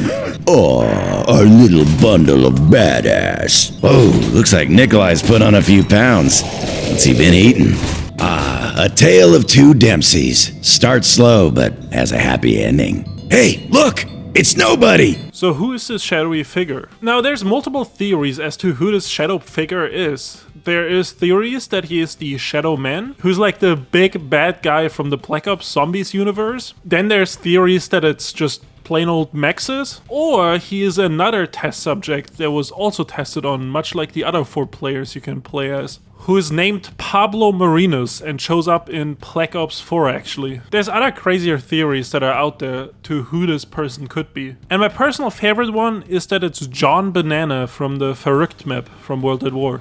He was just like a regular Marine who didn't make it, so maybe he's the Shadow Man. Also, while we're on Kino de Toten, why is it that when you turn on the power, the roof just starts falling apart? If it's zombies destroying the roof, wouldn't they fall through the holes? Who is taking apart the roof? Also, why do they only fall apart when you're in the room with it? And if you go back to the lobby, the roof will also fall apart as you enter. And also, we noticed that there's this random door at the back of the stage, where I can't tell what the purpose of this door would have been. It's kind of higher up, so it's unreachable, but what would getting through this door onto the stage? Zombie experts out there, is this something that has ever been resolved? Also, you remember earlier how we talked about the potential map pack 4 for World at War? Well, one of the hints that was given on their release was for Area 51 themed map, which was obviously turned into the Moon map in Black Ops 1. But then there's also the multiplayer map Hangar 18 in Black Ops 1, and that one is an Alien Area 51 themed map. And we do kind of wonder if this multiplayer map is an early version of the Area 51 map that was planned for World at War, or at least reuses some ideas and layouts. Let's talk about Gaz is Still Alive. Before Gaz was reintroduced as a character in the current Modern Warfare universe, the original Call of Duty 4 game actually introduced Gaz as, another character in your SAS regiment. When you're playing through the game, there's only a handful of allied characters that you really get to see do things or have lines. You have Price, obviously, there's Gaz who runs around a bit, and on the American side, there's Griggs. Nonetheless, at the end of the game, things aren't looking too hot for most of your friends. Griggs gets popped, then Gaz gets popped, and it's presumed that Price also doesn't make it here, which we know, changes in later Call of Duty games. But there were many fan theories that not only did Price survive at the end of Call of Duty 4, but somehow Gaz also survived. And the theory didn't extend to Griggs. Griggs is dead. Okay, to be fair, this is just a simple fan theory, and it is kind of a fun one, I guess, if you want to think about it. But long story short, Gaz is a character who was voiced by Craig Fairbrass in Call of Duty 4 back in the day, and then in Modern Warfare 2, Craig Fairbrass would return to Call of Duty, but this time to voice the character of Ghost, an interesting character who's very close with the rest of Task Force 141, but also never shows his face. Could it be that Gaz somehow survived the Desert Eagle shot to the head and now wears a mask to keep his face concealed and took on the pseudonym Ghost because he wasn't supposed to live and now lives as this character, and also legally changed his name to Simon Riley? I don't know. You guys tell me. This was a serious thing people thought about back in the day, and it only gets weirder actually, because then after Modern Warfare 2 released, the theories would persist about another character also not being dead, Ghost. A lot of people had this theory that Ghost somehow survived all of this. I was in the camp not buying it. I felt like his death was too impactful in Modern Warfare 2 and it'd be really dumb if they somehow resurrected him and brought him back. But there was a lot of speculation from parts of the fan community that Ghost had somehow survived getting shot and lit on fire in Modern Warfare 2. I actually remember back in high school, one of my close friends was intrigued by this theory, and he was showing me this video that someone made where they no-clipped to show that the fire and the gasoline weren't fully covering Ghost and that maybe he could have survived. It was kind of an interesting theory, and I was interested when Modern Warfare 3 rolled out to see if they would have chosen to include Ghost and resurrect him and do a little surprise plotline with him, but it never happened, so I guess he actually did end up dying. But there were a lot of fan speculation back in the day that Ghost was still alive. I guess technically he could still be alive in that timeline if they really wanted to go down that path and somehow resurrect that timeline, even though that timeline is done and over with. It is really fun nowadays to look back though at old videos of people looking into this and speculating about whether or not Gaz was Ghost and Ghost was still alive and Gaz also survived. If Gaz turned into Ghost and Ghost also survived, that means Gaz has some very strong tolerance to 50 caliber Desert Eagle shots. But I did find old videos very easily of people speculating on this. I found this video from Joshua Pear where he talks about why he thinks that Gaz is alive and Ghost is alive. Take a listen to this. He gets thrown on there. Ghost gets shot in sort of the lower abdomen area. And it's a clean shot too, because when he gets thrown on, and when you see him get thrown, the shot has gone all the way through, so it can't really rupture any arteries anymore. Okay, so you know Call of Duty Ghosts probably had a lot of hate back in the day, but as far as affecting the Call of Duty timeline, it was pretty tame. They just straight up were like, hey, this is a brand new timeline. Nothing else has ever happened, and here we are. And okay, so it's self-contained. There was a major cliffhanger at the end of that game, which, let's look at that for a second. At the end of Call of Duty Ghosts, we have our character literally being dragged away from the antagonist who somehow survived this whole ordeal here. And we know we get dragged away because our brother is too, tired to save us. So we get dragged away, and the post-credits scene kind of just shows our character like looking up in a pit, and we know that this guy is gonna break us. And throughout the Ghost campaign, Rourke's talking about how after he got left behind, he was like broken down to his core and became this like super soldier with ambition and maybe brainwash or something. I don't know. Nonetheless, it kind of sets that up, and then Ghosts wasn't really that popular, so we never got a sequel. Thanks, Call of Duty Ghosts. I do always wonder, what happened, and they easily could try to address, that plot line, and they could try to bring Ghosts back, but if they ever wanted to do another Call of Duty game, which they don't have to call it Call of Duty Ghosts to pick up where Ghosts left off, they could make it a different name and then continue the story, or tie the story in. The timelines would have to be together, and Ghosts is in its own timeline, and I don't think Activision wants to go back and revisit Ghosts to continue that story because of the fact that it wouldn't tie into what they're doing with their newer post-Battle Royale timeline. However, at the same time, then they randomly will have characters like Rourke and Al-Assad show up in the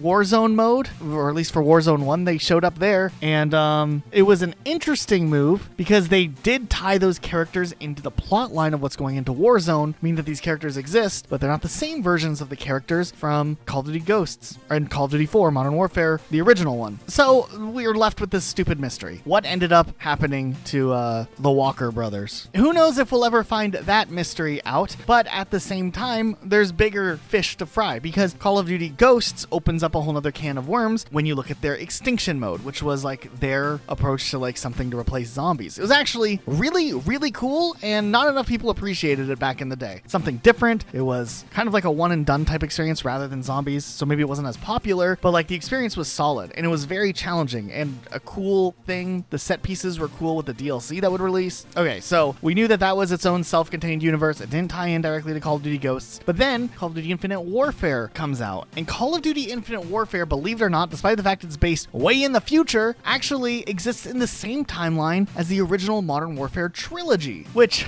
okay, so this is what the world looks like after Call of Duty Modern Warfare 3 occurred. I don't know why, but it's so far in the future, it really doesn't matter, but there are references to TF141 that automatically tie it all together. So now, the original Modern Warfare Trilogy isn't just a trilogy, it's a 4-pack minus Ghost, even though Infinity Ward worked on Call of Duty Ghosts. But Zombies mode, which was introduced in Infinite Warfare, which is the first Infinity Ward Zombies game, has the Extinction creatures there, which were exclusively from the Ghosts side of things, and there's an acknowledgement that they're taken from a movie or something. The whole way that zombies worked in this timeline was weird. It fortunately wasn't tied to the main Treyarch Zombies timeline. It's its own self-contained thing, but it's its own self-contained thing that doesn't even fully make sense on its own if you think about it too hard, which is fine. I don't think this Zombies mode was built with people intended to think that deep into it, but then you wonder, why did they put all this effort into making a story plot line and all this lore to go with it and how it is connected if you're not supposed to think about it? So, that leaves us asking more questions than actually having answers for, because nothing really makes sense on why the Extinction stuff is there. I mean, there's a couple of ways that they try to word it around, but then at the end of the day, it doesn't matter because they'd never do anything with this again. So until we see Extinction added into a future Call of Duty, which I still feel like we will see Extinction come back one day. I feel like it's too cool of an idea to fully take off the board. They're just waiting for people to feel more nostalgic about Call of Duty Ghosts. I think it is starting to happen because they were doing the whole Rourke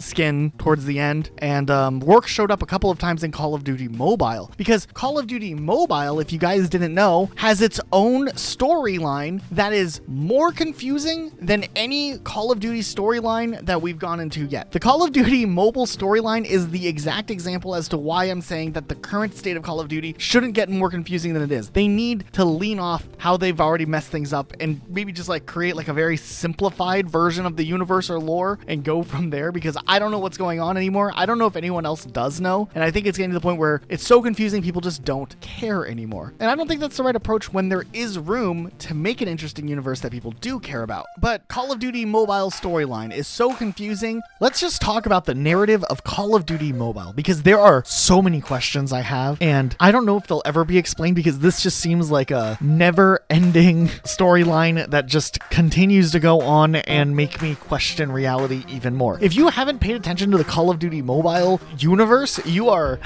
missing out on something.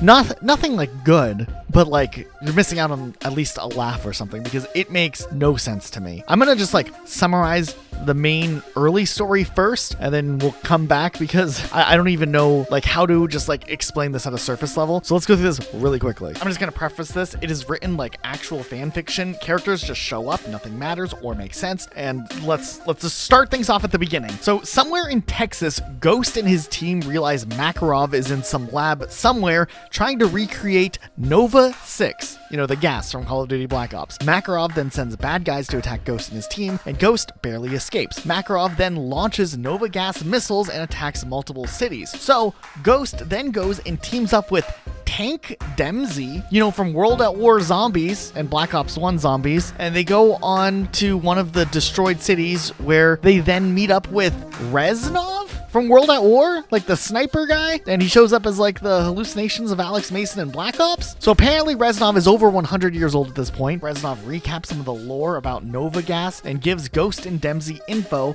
as to where the gas could be possibly being manufactured. After they meet with Reznov, Ghost calls Mara from Call of Duty Modern Warfare 2019 Season 1 DLC fame, and they go on a mission to hunt Makarov. Then there's some background character named Mace, like he was just like a skin in Modern Warfare, and Mace ends up betraying Makarov and kills him, but it's too late. The missiles are already launched. These characters are all like, dang, that sucked. We need a base or something. So they end up coming together and they make a cool social hub, which they call the Club, where they can all like hang out and stuff. Also, Adler from Black Ops Cold War randomly shows up and is like, hey, I can help too. Captain Price is also there, but he's like, okay, we're going dark. Then we find out some more lore about the universe. There are some other bad guys that are even worse than Makarov called the Five Knights. This is where it gets complicated. There's this new character named Templar too, who shows up quite a bit. So they all decide to go on simultaneous missions to attack various bases. Soap and Price team up to take out a communication center. Mara and her team go to Alcatraz for some reason. And Ghost and Tank Dempsey go to a production facility in Hackney Yard, that multiplayer map and campaign location for Modern Warfare 2019. Mace then also just shows up and he starts fighting with Ghost. I guess because they both have like, you know, skull masks. They have to be rivals, right? However, it was too late for Ghost to actually save Tank, as by the time he gets to Tank Dempsey had already been killed by Mace. So Ghost then goes and arrests Mace. Soap also during this like operation over on his side of things gets stabbed, but he manages to escape. And Mara also escapes, however, she's in a coma after her mission. So overall, I think the mission was successful. I don't know. Ghost is super upset because of Tank Dempsey's death, so he takes Tank's dog tags to comatose Mara for some reason and gives them to her. Then Ghost and Adler go on a mission and they find out more about Nova Gas. He realizes that someone has been there recently, and they find recently opened canned food and a map which is dated around present time. So they're like, who's here? And then they're startled by a voice in the same room as them saying, the enemy of my enemy is my friend. And the man turns out to be no one else than Makarov. He's alive, and he's quoting Modern Warfare 2. Holy shit, this is so poorly written. Okay, so they then talk with him for a bit, and when they question, you know, about what his goals are, what their goals are, Makarov says that the Knights consist of 5 individuals. They all have, like, different goals, and, he starts listing them off, like who the leaders are. There's Hedora, who like wants to make some corporate money. There's Mace, who is the guy with the skull, and he just wants the downfall of the government. There's Raul Menendez, who wants control of the system by hijacking it. And there's a 5th member whose identity Makarov wants to keep a secret unless Ghost is willing to take him in. So that's cool. Makarov and Ghost are now teammates, but this bad guy Templar shows up, and Ghost can't seem to hurt him with his bullets, and Templar just straight up oofs Ghost. He like You know, that's it. And right after he finishes Ghost off, he's like, that's one less loose end. Oh my god.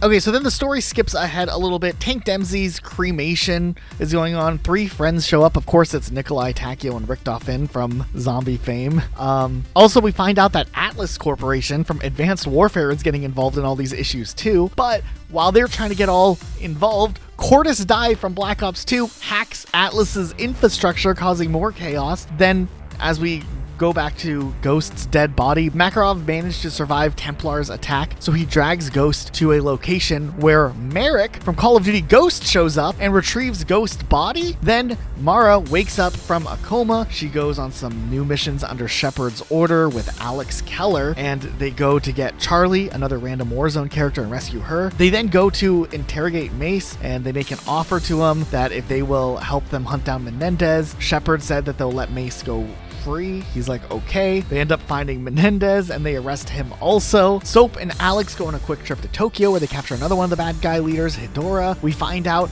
that Mace also hates Templar, so Price sends him on a mission to take out Templar. But Templar just stabs Mace. Price and his friends are captured and tied up during this like whole thing where they're trying to catch Templar, and they still don't know who the 5th bad guy is. But all of a sudden, Rourke, the bad guy from Call of Duty Ghost, shows up and he's like, Mace, why are you working with them? And Mace is like, the enemy of the enemy of my enemy is my friend.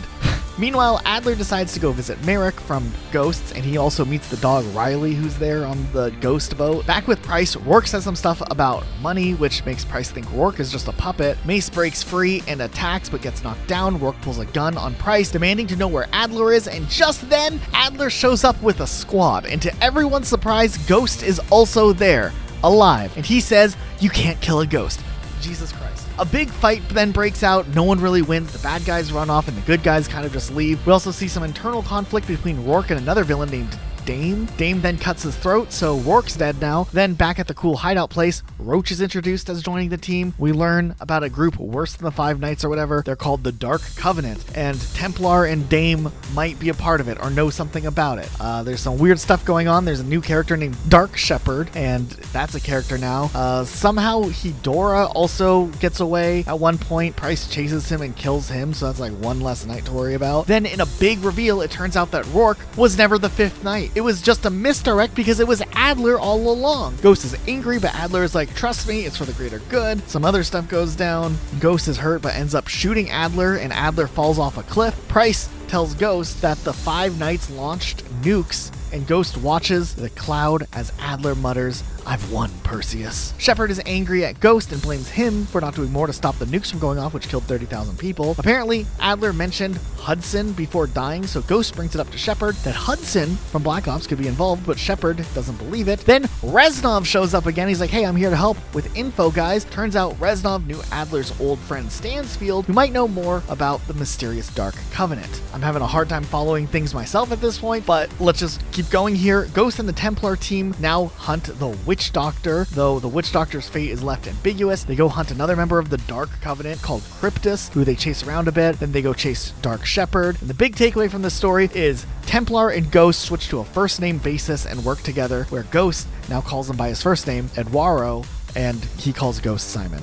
They go to stop the Dark Covenant once and for all and save some girl that Templar knows called Sophia. They succeed, but Templar dies in her arms. Real quick, hold up. I'm editing this and I just realized that Shepard is making Ghost do like the thing that he did to Ghost in Modern Warfare 2 here. And I just think that's insane. The end, except it's not the end. There's more story after that. It turns out Makarov ends up surviving, and it seems like Lady Dame, who killed Rourke, or Dame, or whatever her name is, who killed Rourke, wants to work with him. A new story continuation happens here for a little while. Nothing too interesting happens. Some new characters are introduced, and they're like siblings or something. Gaz is introduced as a character as well. The story is pretty self-contained. Not as crazy as some of the last stuff, but it starts to get crazy again after not too long. Atlas Corporation has a city that's attacked. David Mason, Alex Mason's son, shows up. And it turns out the Templar was alive after all as well. There's a character named Flamewing. We have some Warrior's Cat naming mechanics going on now. And there's a character named Alias who has her own crew, including David Mason, and she takes them all to Frank Woods, who then cooks them dinner. Honestly, this story is just so far out there, it is impossible to not have questions at this point. How does this timeline even work? I mean, why am I even asking questions about this? The story's still ongoing because COD Mobile will never end, and it seems like more recently in the story, David Mason is like a prisoner under Richthofen from Zombies, so you know things are only going to get crazy from here. But yeah, I don't know. I don't know what the right question is to ask for how this is a mystery. The whole thing's a mystery to me. How this exists is a mystery to me. It's going in this video. Another criticism about the current state of Call of Duty's post-Warzone timeline that they've been doing is the fact that, you know, these seasonal things sometimes are very confusing for where they take place in time. Like, spoiler alert, at the end of the new Modern Warfare 3, Soap gets straight up domed in the head. But then a couple of seasons later, they're like, hey, look, guys, Soap is back, and he's in zombies mode. This led to a lot of confusion because people are like, how did Soap just show up in Warzone? I mean, we definitely saw his ashes being spread, and we definitely saw him get domed in the head, though that hasn't stopped conspiracy theories from thinking characters like Gaz and Ghost are alive. I mean, look at Rourke, he survived this. But what really is going on is that Zombies apparently takes place before the storyline of Modern Warfare 3. It takes place after Modern Warfare 2, before Modern Warfare 3, which in itself is already confusing, because then that asks the question as to where Warzone takes place. When does time move? Is it not fluid?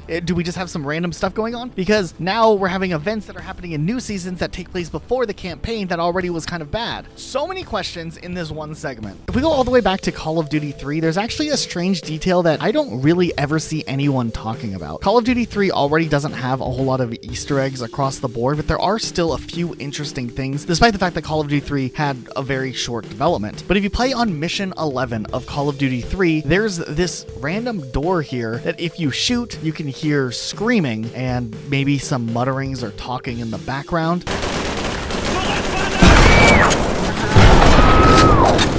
It's hard to tell exactly what's going on because there's gunfire happening, but it is very interesting to me that this has existed for so long and it's never really been documented across the board or heavily documented. Sure, this came out like way back in 2006, so I'm sure some people might have run into this, but still, interesting that not a lot of people talk about it. It's one thing that I guess you have to just know which door to shoot to make this occur. This one isn't as much of a mystery, I guess, but it's still something that's intriguing enough where I really wish that we would know more. Like, I wish some Call of Duty 3 developers would come forward and talk about the idea of implementing something like this. I guess it's maybe not even a full-on Easter egg, it's just an interesting detail that was hidden in this specific spot. But whatever you want to call it, I do want to know more of the story, like how they slid that in. Do they know whose scream it is? Is it just a stock scream sound effect? Whatever it is, I want to know more about it. I think we need to talk about the mystery of Peter McCain. Now, Peter McCain is an interesting and elusive character in the Call of Duty universe and lore, and was one of the first mysteries ever to exist in Zombies, and we still don't know too much about this character. Now, what we first know is that Peter is this mysterious figure that's hanging in Shinonuma. There are audio logs around Shinonuma and other Zombies lore that do refer to Lieutenant Peter McCain, and we do know that he was an OSS spy sent to infiltrate Group 935, and he worked as like a lab assistant at Deriza. He was even transferred to Verrucht, and ultimately the group that went to Verrucht, which included Tank Dempsey and some other American soldiers, were sent to rescue him, but he was killed before they even got there. But things only get darker and weirder if we actually look back at the original World at War version. Now, at first, while this looks very ominous and maybe something that we would have to censor on YouTube, if you look closely, he's actually hung from his parachute and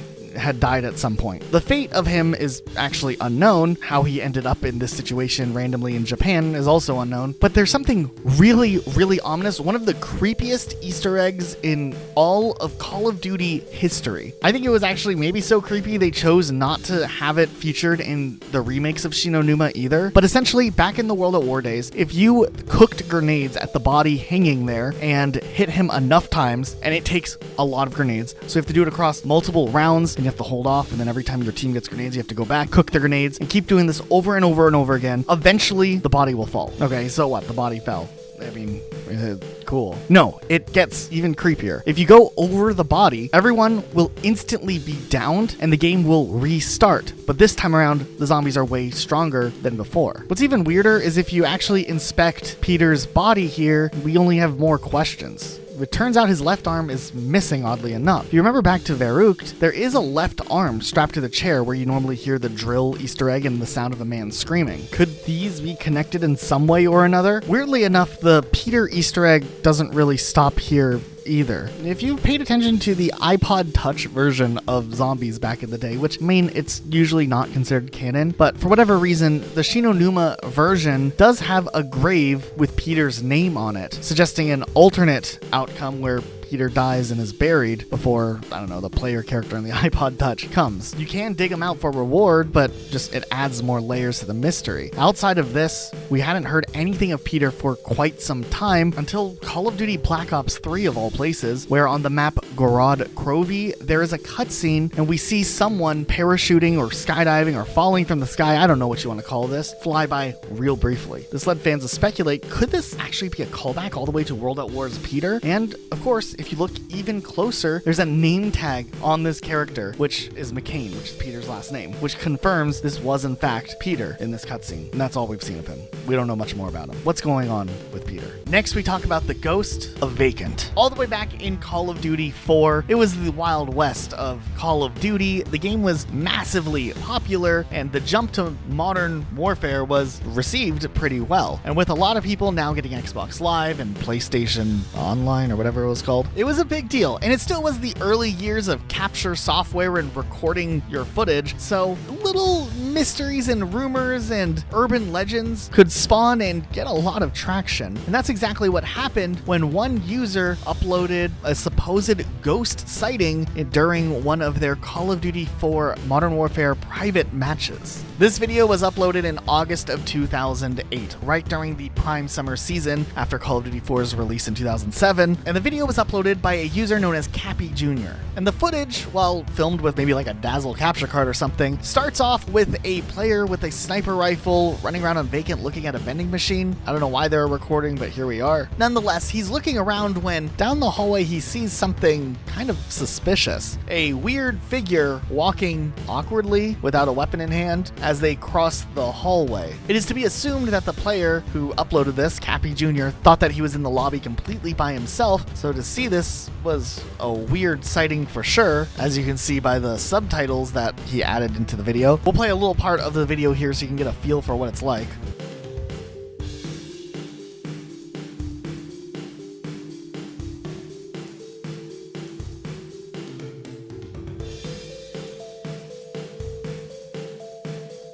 We had to change the music out, but there wasn't any music other than like some weird dance techno music already there. And just like that, the mysterious figure vanishes for now. Interestingly enough, he runs through the map after losing sight of him and a couple of different times finds him, but then the figure mysteriously vanishes again. He calls out to him in voice chat, but doesn't get a response. That part doesn't really surprise me, considering when you're playing Team Deathmatch, you could only talk to your own team. He follows him around some more, and this creature continues to move around weirdly without having a gun in their hands.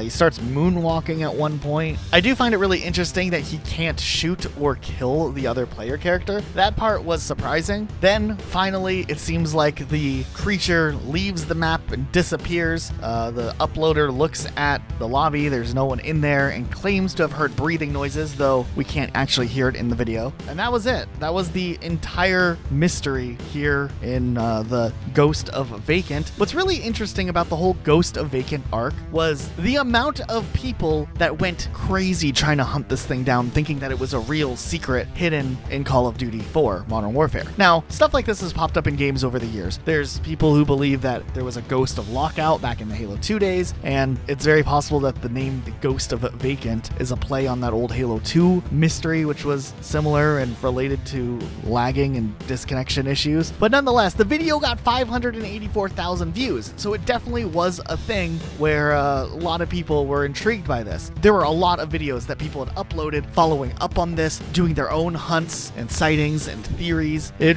was a really big deal in the Call of Duty community, and I think that that's kind of funny. I think it was just a hoax, obviously, and a clever one. There's a couple of things that kind of debunk it, obviously. If you look at the score at the bottom corner, sometimes it's 20-20, in other clips it's 20-0, so Yeah, I don't know what's going on there. Still, it is fun to go look at this old video and read some of the comments. We picked some out, and I had Luke read the comments. Just have a change of voice here. Luke, what was your favorite comment? Even when I knew this was fake, I could never play on Vacant alone. 12 years sure does seem like yesterday. What a nostalgic video. I remember going to look for the ghost as a kid. This is still a certified hood classic. All these years later, it seems so obviously fake, but back then, I believed this too hard and was scared of Vacant for longer than I care to admit. This is like a time capsule. But then we also have the people calling him out saying he didn't disappear. You just didn't look where he walked. Go to 344 and you can clearly see the ghost hiding in a doorway. I love how the score changes from 20 to 20 to 20 to 0. But the mystery didn't stop here. The mystery actually continued in Call of Duty 4 with the Ghost of Backlot, which was another lesser known but still equally interesting mysterious ghost sighting found in Call of Duty 4. But here's the big twist that makes this one stand out from the other ones. It was on the map Backlot and not Vacant. And the video in parentheses says real on it, so you know it's real. This one was uploaded by Moto Rig 15 years ago and also got a lot of views, 467,000 views. And once again, it has a player who's running around the map with a friend and randomly sees something that looks suspicious. And it's that player model doing that same thing that the Ghost of Vacant allegedly did. I think it's just some tomfoolery with a lag switch and maybe a glitch where you have no weapon or something. That's what it looks like. I don't think Call of Duty's haunted, and I also don't think the developers hid a secret character model that just walks around randomly, but I do love the legacy that these mysteries ended up having in the greater Call of Duty community. These were, the Wild West days of urban legends, especially in Call of Duty, and I'm sure some people truly did believe it, and these two videos should go down in the history books, but I don't think that there's really a huge mystery that's unsolved here. I think it's just a little fun hoax that, to this day is still talked about, at least occasionally. I mean, hey, it made it into this video. But if you really need me to debunk it, let's just look at it. First of all, the description here says, what you're about to see is real. Some people might find this quite disturbing. How? Why would anybody find this disturbing? It's just a dude walking. I mean, maybe it's a little spooky. But also, at the very end of the video, says right here, like the black text on the screen, this is raw, unedited footage. But that's also definitely not the case, because multiple times the screen goes to black, they add text, and then the video jumps ahead. Once again, if you look at the bottom, the score does change, which means that parts of the video obviously have been skipped ahead on, which is fine. But if you really want to get technical about it, this first part of the video has 155 to 45 as the score, and the second part of the video has it being 85 to 15. The third part of the video has it 110 to 15. So it skips ahead a little bit, skips around a bit, and yeah. It's definitely not real. I don't know why I'm trying to convince. I know someone out there is convinced that this is real. I'm pretty sure it's just a hoax. But nonetheless, still, a really cool thing from this era. I don't know, if you played Call of Duty back in the day, maybe you've heard of lesser known mysteries like this that probably weren't true. I mean, these ones alone spawned off a ton of smaller, lesser known rumors and mysteries. There was this Ghost of Chinatown video I found from 15 years ago, where someone was playing on the Chinatown map and allegedly saw a ghost, but they somehow filmed the whole thing in theater mode, like they were preemptively waiting for it, and he doesn't even walk funny, but he does phase out of existence, which I thought was interesting. There's also this really low quality version of the Ghost of Overgrown. I mean, I think this guy was filming his TV with a cell phone, but it does have the Requiem for a Dream trailer music playing during the whole thing, which, that adds a little bit of extra spice. Later on, this would spin off to have a bunch of other memes throughout the rest of Call of Duty history. There was the Ghost of Asylum in Call of Duty World at War. I mean, World at War was a creepy game, and there was some weird stuff going on there that we will talk about, but I don't think this one was one of them. There was Modern Warfare 2 that had the Ghost of Underpass. Call of Duty Black Ops had the Ghost of Nuketown, and the list goes on and on. To be fair, and other people have talked about this before on the internet, I do think that there is some uncanny feeling when you play a multiplayer map completely by yourself, or you run around with maybe one other player in a private match. It does feel empty and less lived in, and you pay more attention to the things going on, and it sets up the perfect location for a mystery to exist and be fun to go and explore. I think that that's where the intrigue comes from, but of course, this was just a long-running hoax. I wonder if people still make these ghost videos nowadays. Okay, if you guys think back to the Call of Duty Black Ops 2 Zombies map Buried, do you guys remember that dude Arthur who'd run around and do random things? What? Whatever happened to him? According to the Call of Duty wiki page, he died on January 19th, 2036 when Maxis destroyed the Earth, and Arthur was among the thousands of souls who perished in the process. A little bit confusing the lore on this one, maybe because my zombie lore info isn't the best, but if the Earth was destroyed and everyone died on the Earth, that's what I'm assuming here, unless only some of the people died when the Earth was destroyed, which is a whole nother question. How does Arthur have a grave in Call of Duty Blackout? This could just be like a little Easter egg, I guess. If you go over to where like the asylum is, you know, the zombies area from World at War, but on the Blackout map, there is a grave dedicated directly to Arthur. Also, he has a painting of himself on Der Eisendrache. Luke, pronounce that one for me. Der Eisendrache. So, how does this whole thing work? Because the whole Blackout timeline in itself is confusing, because it does exist in the lore, I think, but there's zombies, and there's characters, and there's a story with Blackout, and Blackout in Black Ops 4, because it's in the Black Ops timeline, is supposed to be canon to the rest of the Call of Duty games. And there's like an outbreak of zombies showing up here, and there's like a Nuketown Island. So how does this all play together? I do strongly believe we will have Blackout, the map, return in the future to some capacity. There's just no way Call of Duty doesn't try to capitalize on that because of how popular Blackout is and how people are nostalgic for the old first Battle Royale in Call of Duty. I do think we will get it. Maybe the next Call of Duty game, especially if it's like another Modern Warfare 2, Modern Warfare 3, Black Ops 6, Black Ops 7 type scenario. I feel like they'll have that ready to go, or some sort of thing. I'm just calling it now. Blackout, I feel like we'll be back in the next year or two. They'll capitalize on nostalgia somehow or another. But I still gotta wonder, will the Arthur Easter egg still be there? I feel like they tried so hard to make sure that the zombies timeline all wrapped up nicely and neatly, but there's still a couple of things that never ended up fully making sense when they started crossing things over to the main Call of Duty storyline. There is a quick mystery that we've covered on this channel before, and we spent a ton of time diving into it, that I just want to mention in this video, so if anyone's going through the video making a checklist of mysteries and wanting to jump into them, maybe they can help out. But we still don't know where the secret love letter in Call of Duty 3 is. This is a whole video that we did, and essentially one of the developers who's working on the DLC map for Call of Duty 3 that only released on the Xbox 360 hid some sort of secret message to his girlfriend, and that message was implemented by a different developer who was in charge of like scripting out the level. Then years later, after the developer was no longer in that relationship, he realized to himself, you know, that scripter never actually told me how to activate the Easter egg that we were supposed to hide. He ended up tweeting about it, and this caused us to dive into this rabbit hole trying to find some mysterious message that's allegedly in the game. There are other references and hints to the girlfriend, but we were never able to activate the full-on Easter egg, and we tried so many things. We ended up interviewing the developer who had already hid like the name of his then girlfriend on the boat. We talked to other people in the community who had made discoveries more recently in the past, like this hidden toilet Easter egg that had existed for years that no one knew about. And then after our video went out, I actually briefly chatted with Mike Denny, who was the scripter who hid the Easter egg itself. I was in his Twitch chat, and I didn't want to be weird, like overly aggressive, being like, hey, tell me about this. You know, I just more wanted to hang out because I appreciated his long tenure and work on Call of Duty, and just kind of wanted to pick his brain about like what other games he played and whatnot. But he did mention that he had seen our video, and well, I wasn't going to pry just because I don't want to be that guy, you know. He did mention, and I didn't clip it, I should have, but he did mention that he was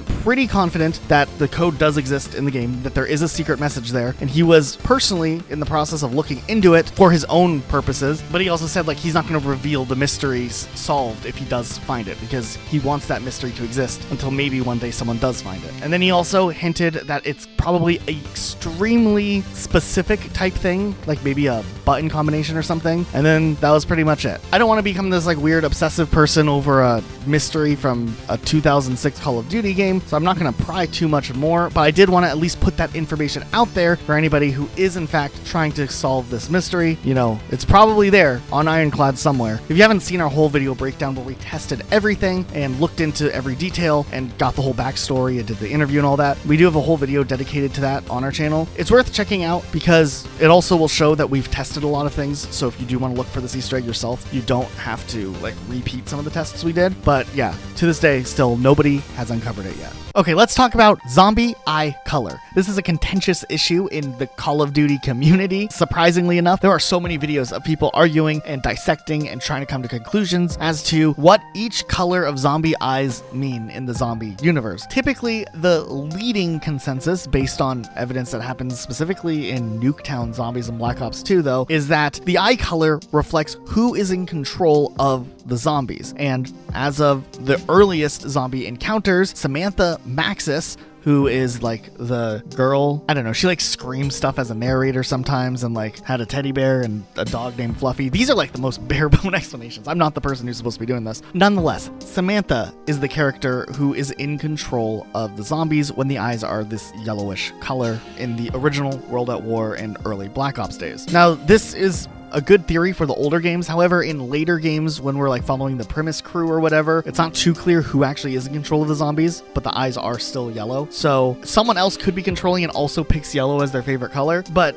I digress. This in itself is a miniature mystery. Who is in control during these levels where it's not clear that Samantha is in control of the zombies, so something else or someone else must be with the yellow eyes here. There is another straightforward answer to when the zombies have blue eyes, and that's Edward Richtofen, the main character from World at War and Black Ops Zombies, where straight up in the moon whole like Easter egg segment, like we essentially have Richtofen and Samantha like switch places or something. It's a whole thing, and this is where we see the color change, and we also hear it on Nuketown as well simultaneously, and the colors of the eyes will change like midway through the game if you play long enough. So we do know that blue eyes reference Richtofen, you know, controlling the zombies, and he becomes the new narrator and fills in that role that Samantha had for the older games in a large section of Black Ops 2. So then in Black Ops 2, things get a little confusing because there's like split endings on a lot of the levels with Easter eggs, and we've actually gone through and done some of these Easter eggs for a video we will one day get to putting out. But what we can tell is based on which ending you do will dictate the colors, because essentially you're like picking a side here between Richtofen and another character named Ludwig Maxis, who's another major zombies character. Watch a lore video. Most of you know what I'm talking about. And if you side with Maxis, the eyes then turn orange. It is a slightly darker tint than the Samantha Maxis yellow, so it is to note that they are different. Now things get a lot weirder and more gray when it comes to who's in control of the zombies when the eyes are different colors. We've seen red eyes show up, and there was like a big consensus that that meant that was the Shadow Man in charge. However, there's some scenarios that don't quite make sense. Other people thought Dr. Monty was in charge of the red eyes zombies, and this is like a big contentious point where people debate over, you know, with all of the levels that feature red eye zombies, who actually is in control here. There's some issues with the Shadow Man theory, because on maps like Tag Der Toten, we see red eyes, and apparently Shadow Man's supposed to be locked inside of something called the Shadow Key, or what was it called? It was called the Summoning Key. My bad, Zombies fans. When we get to Black Ops 4, though, we had another Nuketown zombie remake added in here, and this time around the eyes were white. Why? Only being featured in the map Alpha Omega, these guys show up. Long story short, the only way you can like control zombies is if you use like that little pyramid thing from the moon. Another group of experimenters called Broken Arrow had some guy named Avogadro, and they built their own little miniature pyramid that let them control zombies in a smaller scale. And this dude tested on himself a bunch, and then yeah, he's the guy in control of the white zombies for just this one level. So not really a mystery as to like what we know with the red zombie eyes, but I think having context to all the eye colors might help us get some ideas of who can and can't be in control of zombies. Maybe we need a certain triangle pyramid to be in control for the whoever's the other red eyes controller, or orange or yellow eyes controller. Okay, then zombies can have green eyes when they are afflicted with like the turned weapon perk you can get in Black Ops 3. So no real mystery there. I guess we're in control of the zombies when they're green, which is kind of neat. These things kind of kick ass. Apparently also in the Nightmares campaign, it was like that alternate Black Ops 3 campaign that had zombies in it but wasn't part of the canon, had green zombies in there too, but that's not canon. There are a few other mysteries around zombie color eyes, like with the color purple. There were people who speculated in Origins that these special zombies had purple eyes, but I think it was just the lighting. In-game, they're blue eyes. And then in a video I saw by Casual Prince 8, he talked about how someone on Reddit shared a picture saying that on Call of Duty Mobile, you could occasionally get a purple-eyed zombie. But apparently there's not a lot of proof of that ever existing, so it could be a hoax. Is it a hoax, or is this another mystery? Then we have Mauer der Toten.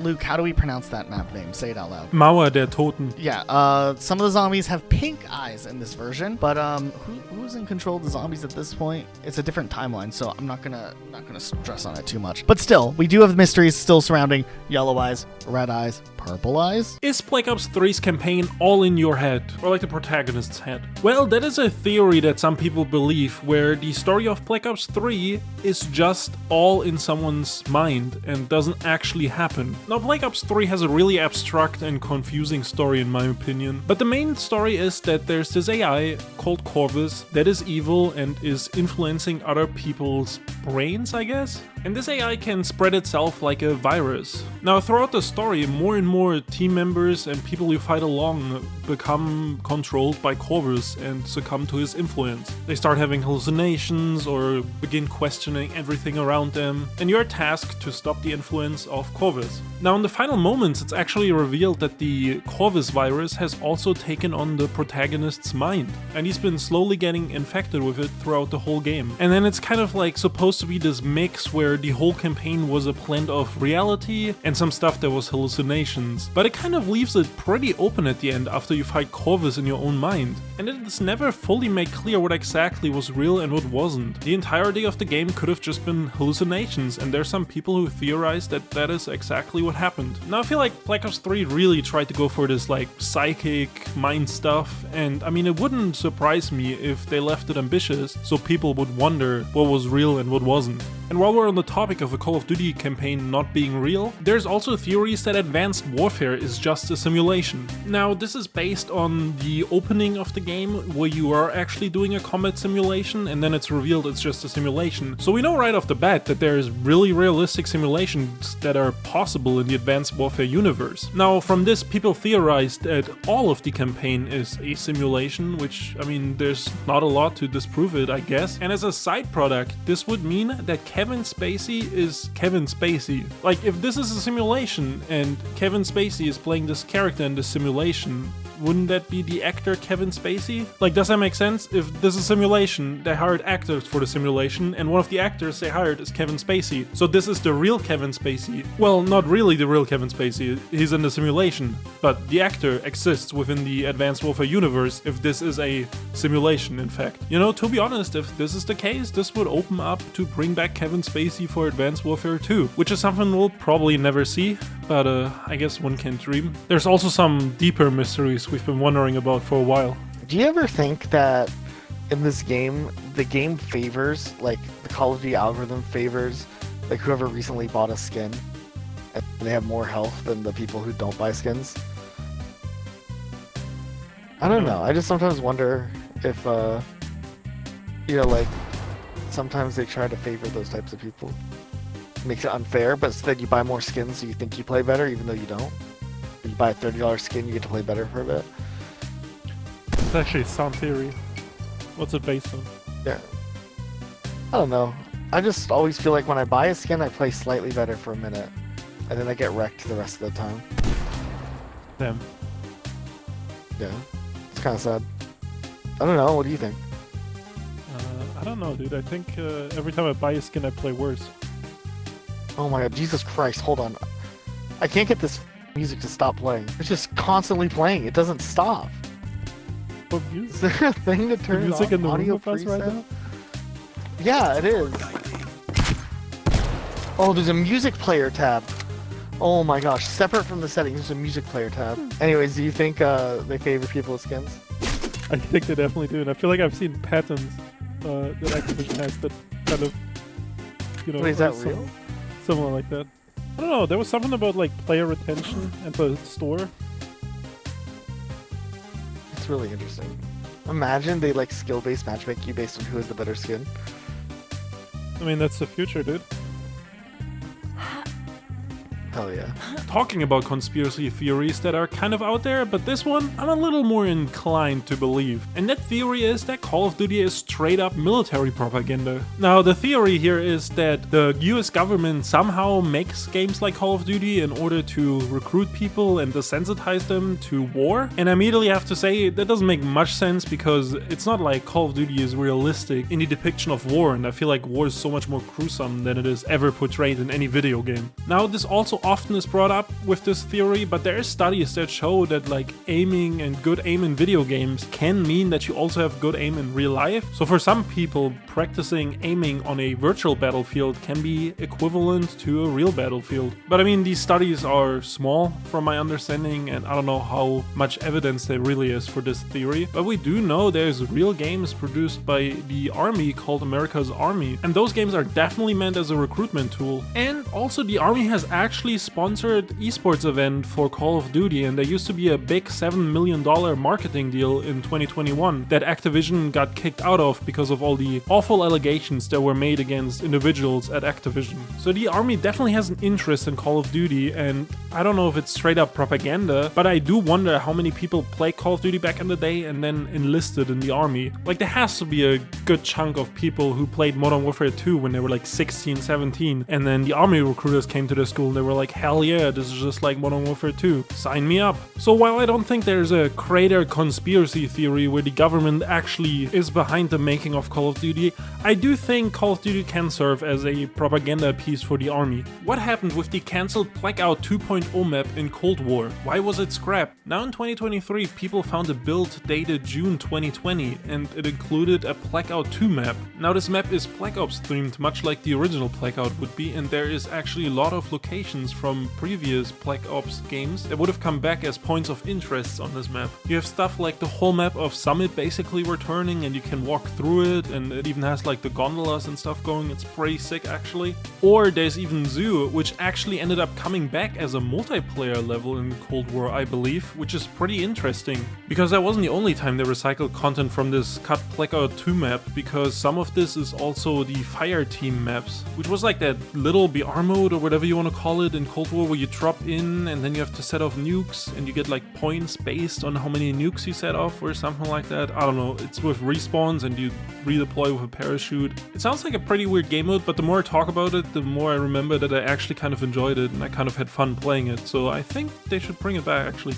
Nonetheless, there was also some cool additions to this new Blackout map, like this ice hockey rink. And with the map having this much detail and this much work put into it, I mean, from looking at the footage, it looks like a pretty well put together map. So I'm really trying to think of a good reason why this was cancelled, because this seems like they could have just released this the next day and it would have been fine. And I do wonder if this map will ever be reused, because what if it comes out with Black Ops 6 or something crazy like that? That would, I guess, be interesting. And unless that happens or someone speaks up on more information, I don't think we'll learn more about this map. It's kind of funny how right after we do this big massive video on all the cut content and deleted Call of Duty games that never actually released, a bunch of information about the cut Call of Duty videos happened to get leaked. Perfect timing, Rocket Sloth. One of which we never even knew existed prior to the leak coming out just a couple of weeks ago. That's Call of Duty Phantoms for the Xbox 360. Now this isn't a full-on deleted or canceled Call of Duty game. Matter of fact, this was actually Sledgehammer Games' little passion project that they were working on before development full force started on Call of Duty Advanced Warfare. Call of Duty Phantom was actually a fork of the then in progress Call of Duty Ghosts, which it itself was built off of Call of Duty Modern Warfare 3 and essentially was used strictly for prototyping ideas for Call of Duty Advanced Warfare, knowing good and well that once the engine that Advanced Warfare was finished being developed, development would be shifted over to this new engine. Advanced Warfare was a bit interesting. That game used its own engine that still had like similarities to older Call of Duty games, but for the most part it was its own unique build, one that would exclusively exist for Advanced Warfare. So here we are with this prototype version of Call of Duty Advanced Warfare that a lot of people didn't know existed, and we have just more questions now than ever before. This is the build called Call of Duty Phantom. Now this build doesn't have a whole lot playable, as most of the development probably wasn't done on this build for Advanced Warfare, but there are some interesting things to note, like it uses Modern Warfare 3's UI and a lot of assets from Modern Warfare 3, and there are some leftover weapons, but all the menus and stuff actually reflect the Advanced Warfare aesthetic, so it's very, very possible that this might have just been more of like a UI main menu prototype that they're just kind of testing out ideas for the feel of Advanced Warfare. Now, the campaign menu includes placeholders for things like blacksmith levels, which was a code name, I guess. And then there's some legacy levels that contain references to Modern Warfare 3 missions. There are the Spec Ops tab and multiplayer mode tab, but they're actually non-functional and they'll just crash, and they have like missing assets and stuff. And then this build has one playable mission, which is titled Fusion. It doesn't have any cutscenes or anything like that, and it starts out with just gameplay pretty much. And while this level is unfinished, it does have a lot of similarities to the final version that we saw in Advanced Warfare, which is kind of interesting to see an alternate version from a different build of a level that already exists, kind of. Ultimately, not a whole lot of substance to this build, but it does beg the question as to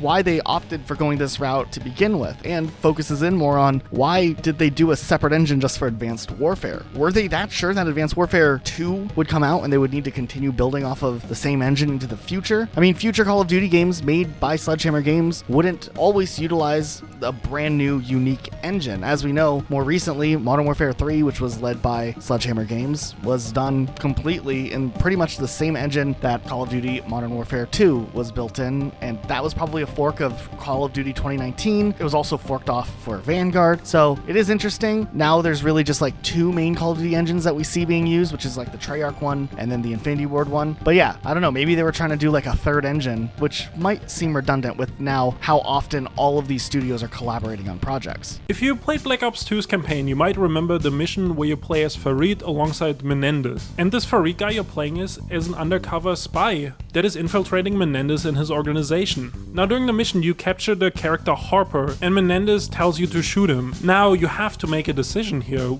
You can shoot Harper or you can shoot Menendez. At this point in the story, I think Menendez is pretty suspicious that there is someone infiltrating his organization, so this can be seen as a test. But during the confrontation where you hold up the gun to Harper's head, he has some dialogue, and in that dialogue he first of all calls you an egghead, and then also he asks you to shoot him. Now people theorize that him calling him egghead, which is kind of a personal insult, gives away Farid's cover to Menendez, who again is already suspicious at the time. Now, this doesn't really have any impact on the outcome of the scene, because when you shoot Harper, there's like this chopper gunner that comes in and everything blows up, and then you get picked up by your squad, and you are pretty upset that you just killed Harper, as you can see in this cutscene. And if you do decide to shoot Menendez, he disarms you and kills you instead. So it doesn't really matter if your cover is blown in this moment particularly, but it's still a pretty nice observation that was made in this now deleted Reddit post back in the day. But what do you guys think? Do you think him calling him egghead gives away Farid's cover? Or do you think Menendez probably just thought it was an insult that someone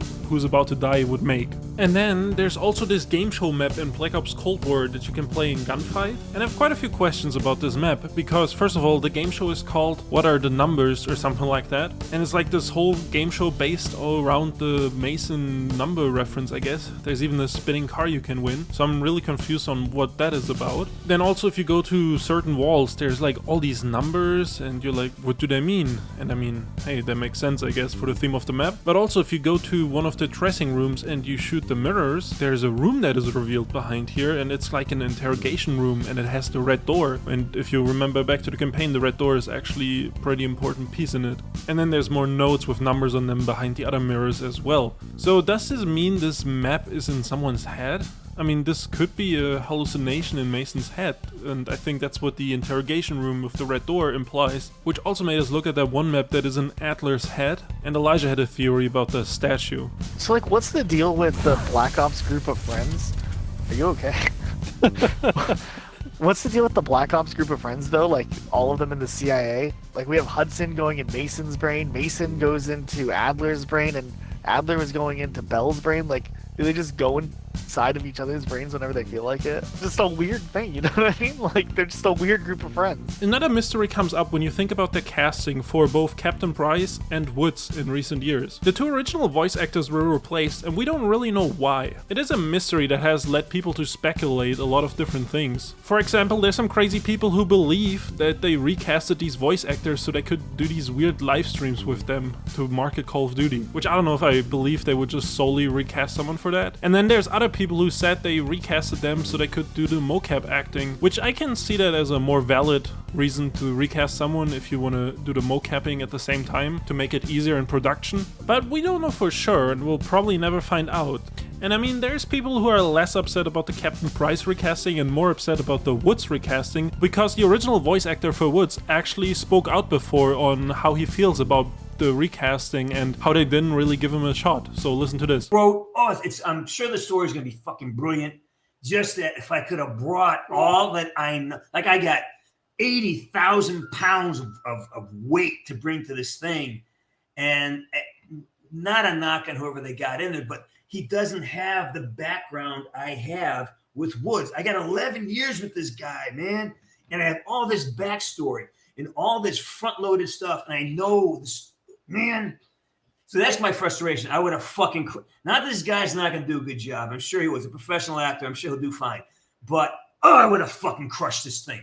That's my frustration. That's all. I wish I had a shot at it. Because, man, I think I would have really built... I just think I would have done a great job. I'm so bummed that I didn't get a chance at it. So. And it doesn't seem like he knows the reason on why they recasted him either. So it is a pretty unknown mystery to what really happened. Now, we all know that Call of Duty Black Ops 4 was trying to do something weird with their whole story. Since it didn't have a campaign, they kind of had to overcompensate with trying to make a narrative that was interesting to people. But weirdly enough, there is a odd, I guess is the right word to call it here, audio line that exists between three characters that you wouldn't expect to be having some sort of dialogue. And that's Woods, Mason, and Victor Rezanov. But from the sound of the audio, it seems like Woods is interacting directly with Victor Rezanov, which causes a whole lot of other questions. Now, of course, this was to try to like hype up the whole like archetype system that they were doing in Black Ops 4, which were like the, I don't know, digitalized versions of soldiers from the past or something. It's confusing, but listen to this audio and tell me if you can make out what is going on here.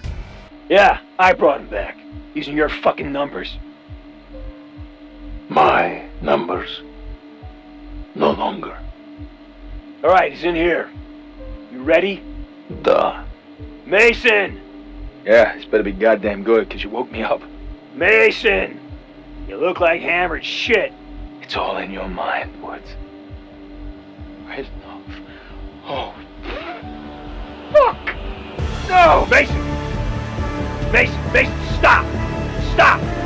He's real! He's right here!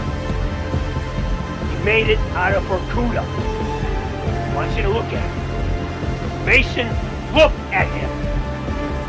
It is me, comrade. Where's no... Frank, what the fuck? Yeah, hell. He was the first. The first what? The first archetype.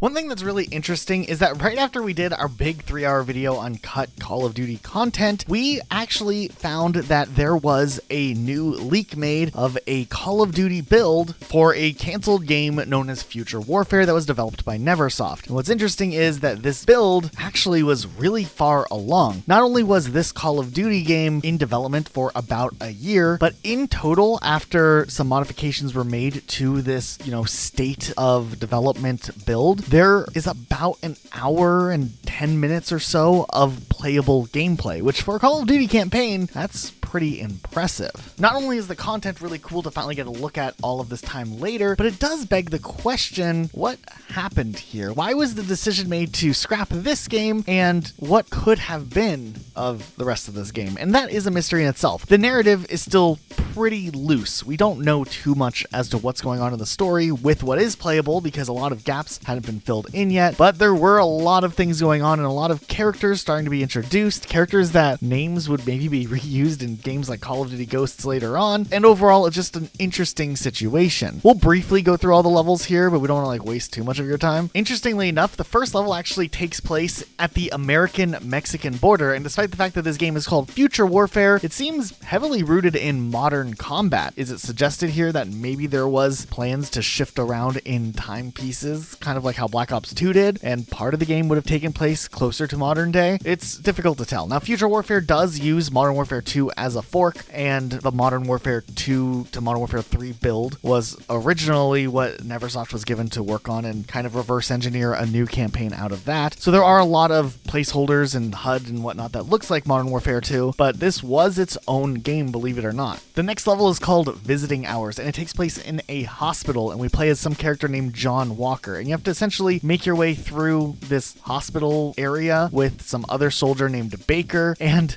it's a weird level. And actually, as I was doing a playthrough of it, just like showing a friend the build, he actually pointed out that the interior was very familiar, and he was right. Actually, the interior for this hospital is the same interior from the second level of the Modern Warfare 2 campaign, where you fight your way through the school. Now, you're not necessarily going in the exact order that you go through the school, but the geometry is the same. So it is possible that they just reused the interior to kind of build a different scenario here, and it actually worked because it's not too noticeable unless you're like randomly really familiar with hallways in Modern Warfare 2, which of course my friend I was talking to was. So yeah, we did find that one out. The level definitely ends in a pretty dramatic way, which this is probably the main crux of the entire mystery as to what the hell's going on with this campaign, because like, why does this scene happen? Negative copy, Overlord. Repeat last. Understood. We're done here. Let's move.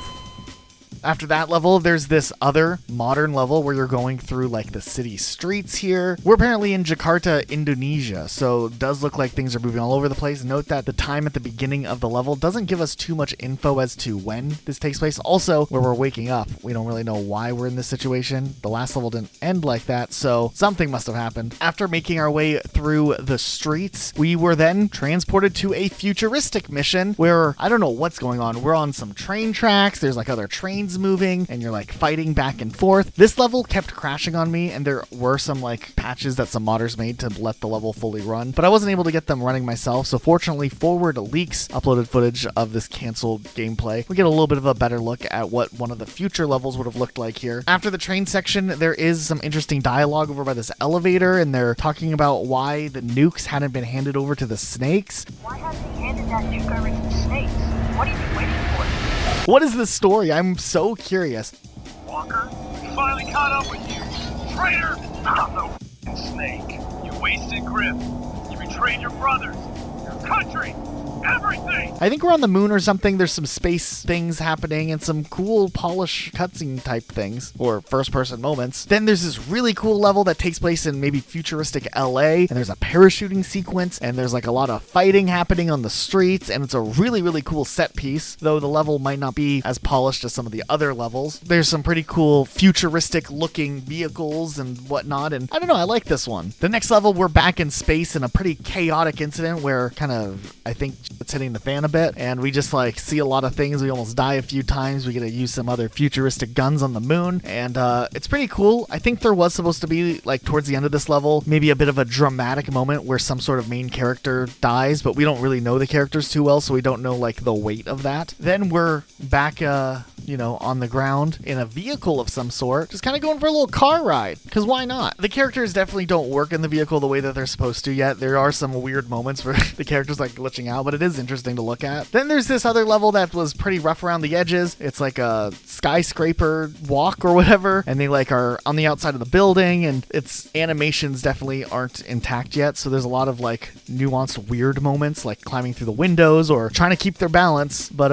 the animation for them keeping their balance isn't there yet, so they're just like awkwardly sliding around. It's pretty goofy, but it does give kind of some interesting insight to what goes into a level, like while they're obviously developing things first before later, animations and polish goes into a level. And I don't know, I think that these are just as interesting as more polished levels we never got to play. As you get closer to the end of what is playable in this game, you can start to tell that development was pretty much at its limit before the game was canceled. They still had a ways to go, and you can see the detail on the levels start to become less and less. The way that the levels operate are less fluid and still kind of clunky, I guess, in like the way that mission progressions work and how the AI move and whatnot. And yeah, the level obviously wasn't done. The game wasn't in a ready to ship form, but it wasn't not worked on either. There was a lot put into this game, and we really only look at the campaign part here, but besides just this interesting stuff, there's like the whole multiplayer side of things. There was like a cut series of new multiplayer maps. One of them was a remake of Showdown from COD 4, and man, it just really, really irks me that we never got to see this game game. I think that with how much time the game was in development, it would have been really cool to see something like this released before we got Ghosts or before we got Advanced Warfare by a different studio. Because at its core, because it's built off of Modern Warfare 2's engine, it really does feel like a classic Call of Duty experience, but just completely different. And even though these were, a new studio working on the game, I think it could have been a cool thing to see. Ultimately, the game ended up getting canceled, and we still don't know any details about it outside of the levels that we can see and try to put together based on the placeholder audio available as to maybe what was going on with the story. But yeah, the story was still really vague, and I feel like one day it'd be really cool to see what the story would have been like. Maybe modders one day will pick up the project and finish it. I doubt it,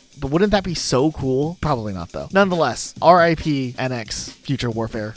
I think you would have been a cool experience at the very least. Also, do aliens exist within the Call of Duty universe? Obviously, there's aliens that appear in modes like Call of Duty Ghosts Extinction or even the Zombies mode on Infinite Warfare, but I mean, those aren't the same continuity and the same canon as the campaigns. You can find hints for aliens going back as far as Call of Duty Finest Hour, where you can find a UFO in this random basement and it's just kind of propped up and you can walk around and look at it. And then also there is this giant apple outside the map, and there's a UFO next to it. I actually have more questions about the giant apple than the aliens, but nonetheless. These weren't the only times that Call of Duty referenced aliens. There's also a multiplayer map in Black Ops 1 called Hangar 18, and it's set in Area 51. And when you go to this building, you can find alien bodies on the tables under these sheets. And you can clearly tell they're aliens by the way they are. And also, during one of the haunting events on Warzone, they would add an alien body that you can find as well to the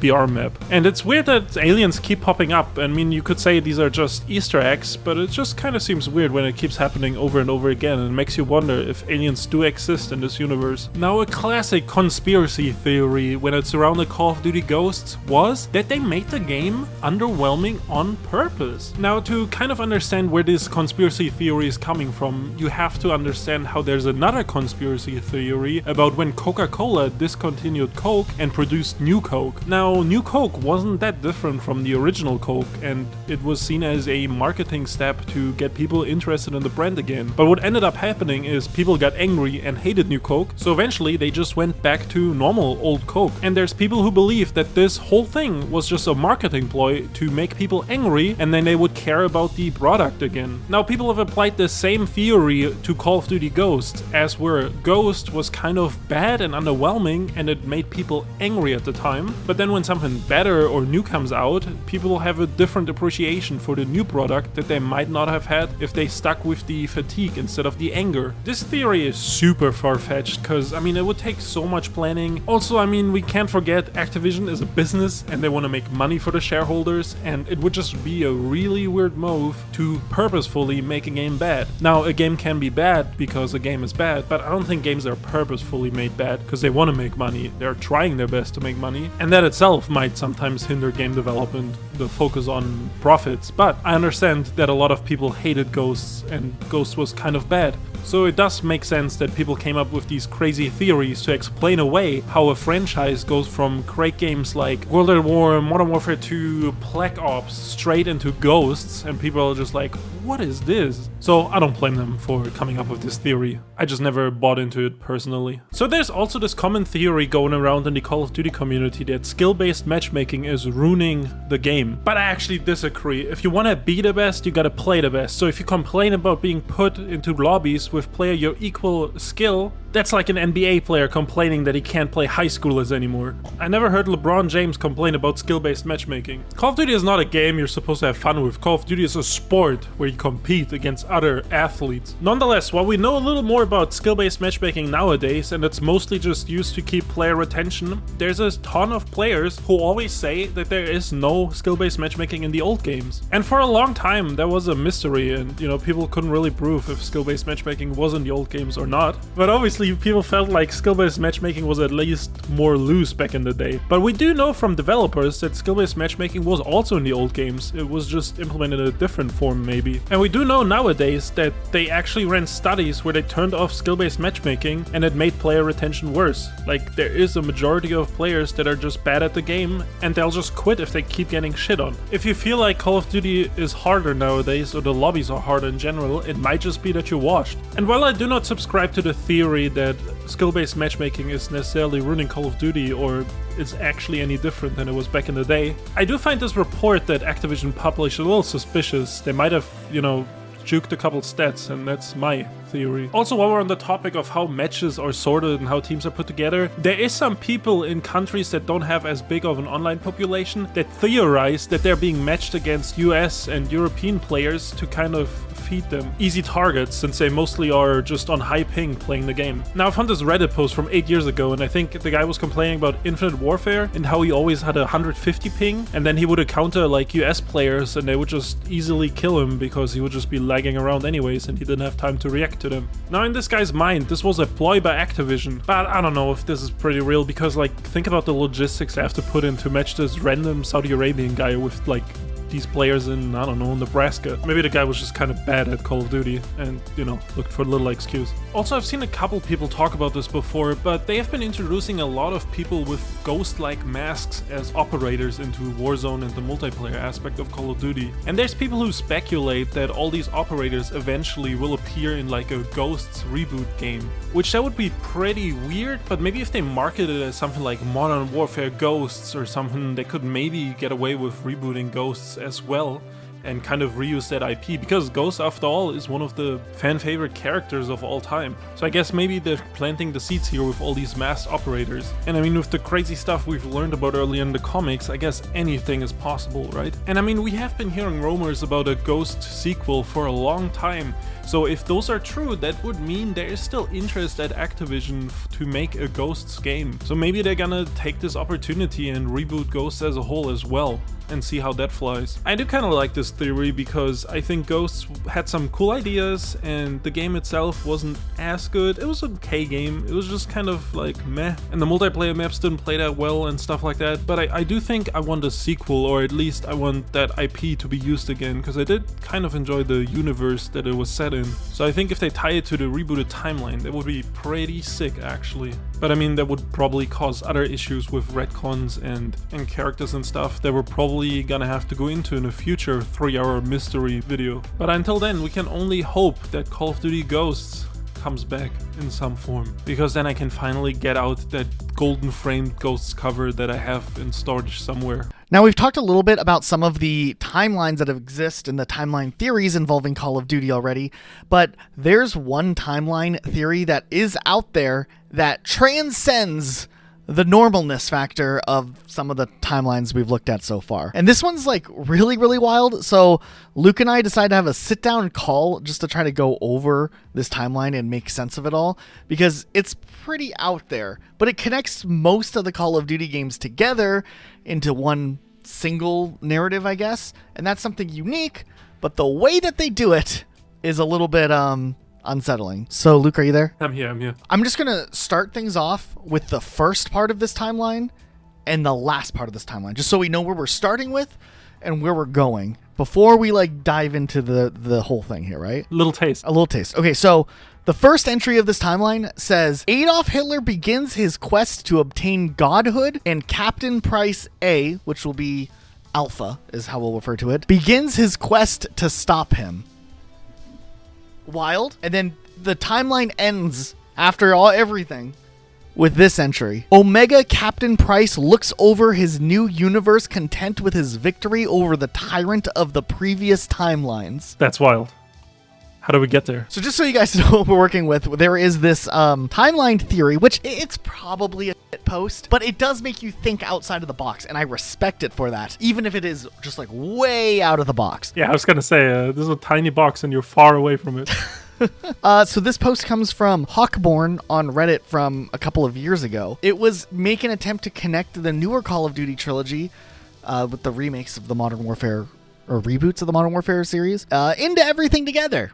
And they do it somehow. I think they try to connect everything together, right? More or less. They forgot World at War. You could just throw World at War like as an add-on to Black Ops or somewhere else. I guess it could just be a line in between Black Ops and wherever that splits. We have the first Call of Duty entry. We said it already. Adolf Hitler begins his quest to obtain godhood, and Captain Price Alpha begins his quest to stop him. This is for Call of Duty 1, I guess. That's where the series begins. That was obviously Activision and Infinity Ward's intention with the first Call of Duty game. If you didn't see that story when you played through Call of Duty 1, then you probably aren't paying attention and you're just a bad gamer. Gotta replay that one. In Call of Duty 2, Captain Price Alpha seemingly dies while sabotaging a ship carrying equipment vital to Hitler's Godhood initiative. That bring... I don't know. Just like this is so crazy stuff. All right, let's keep going.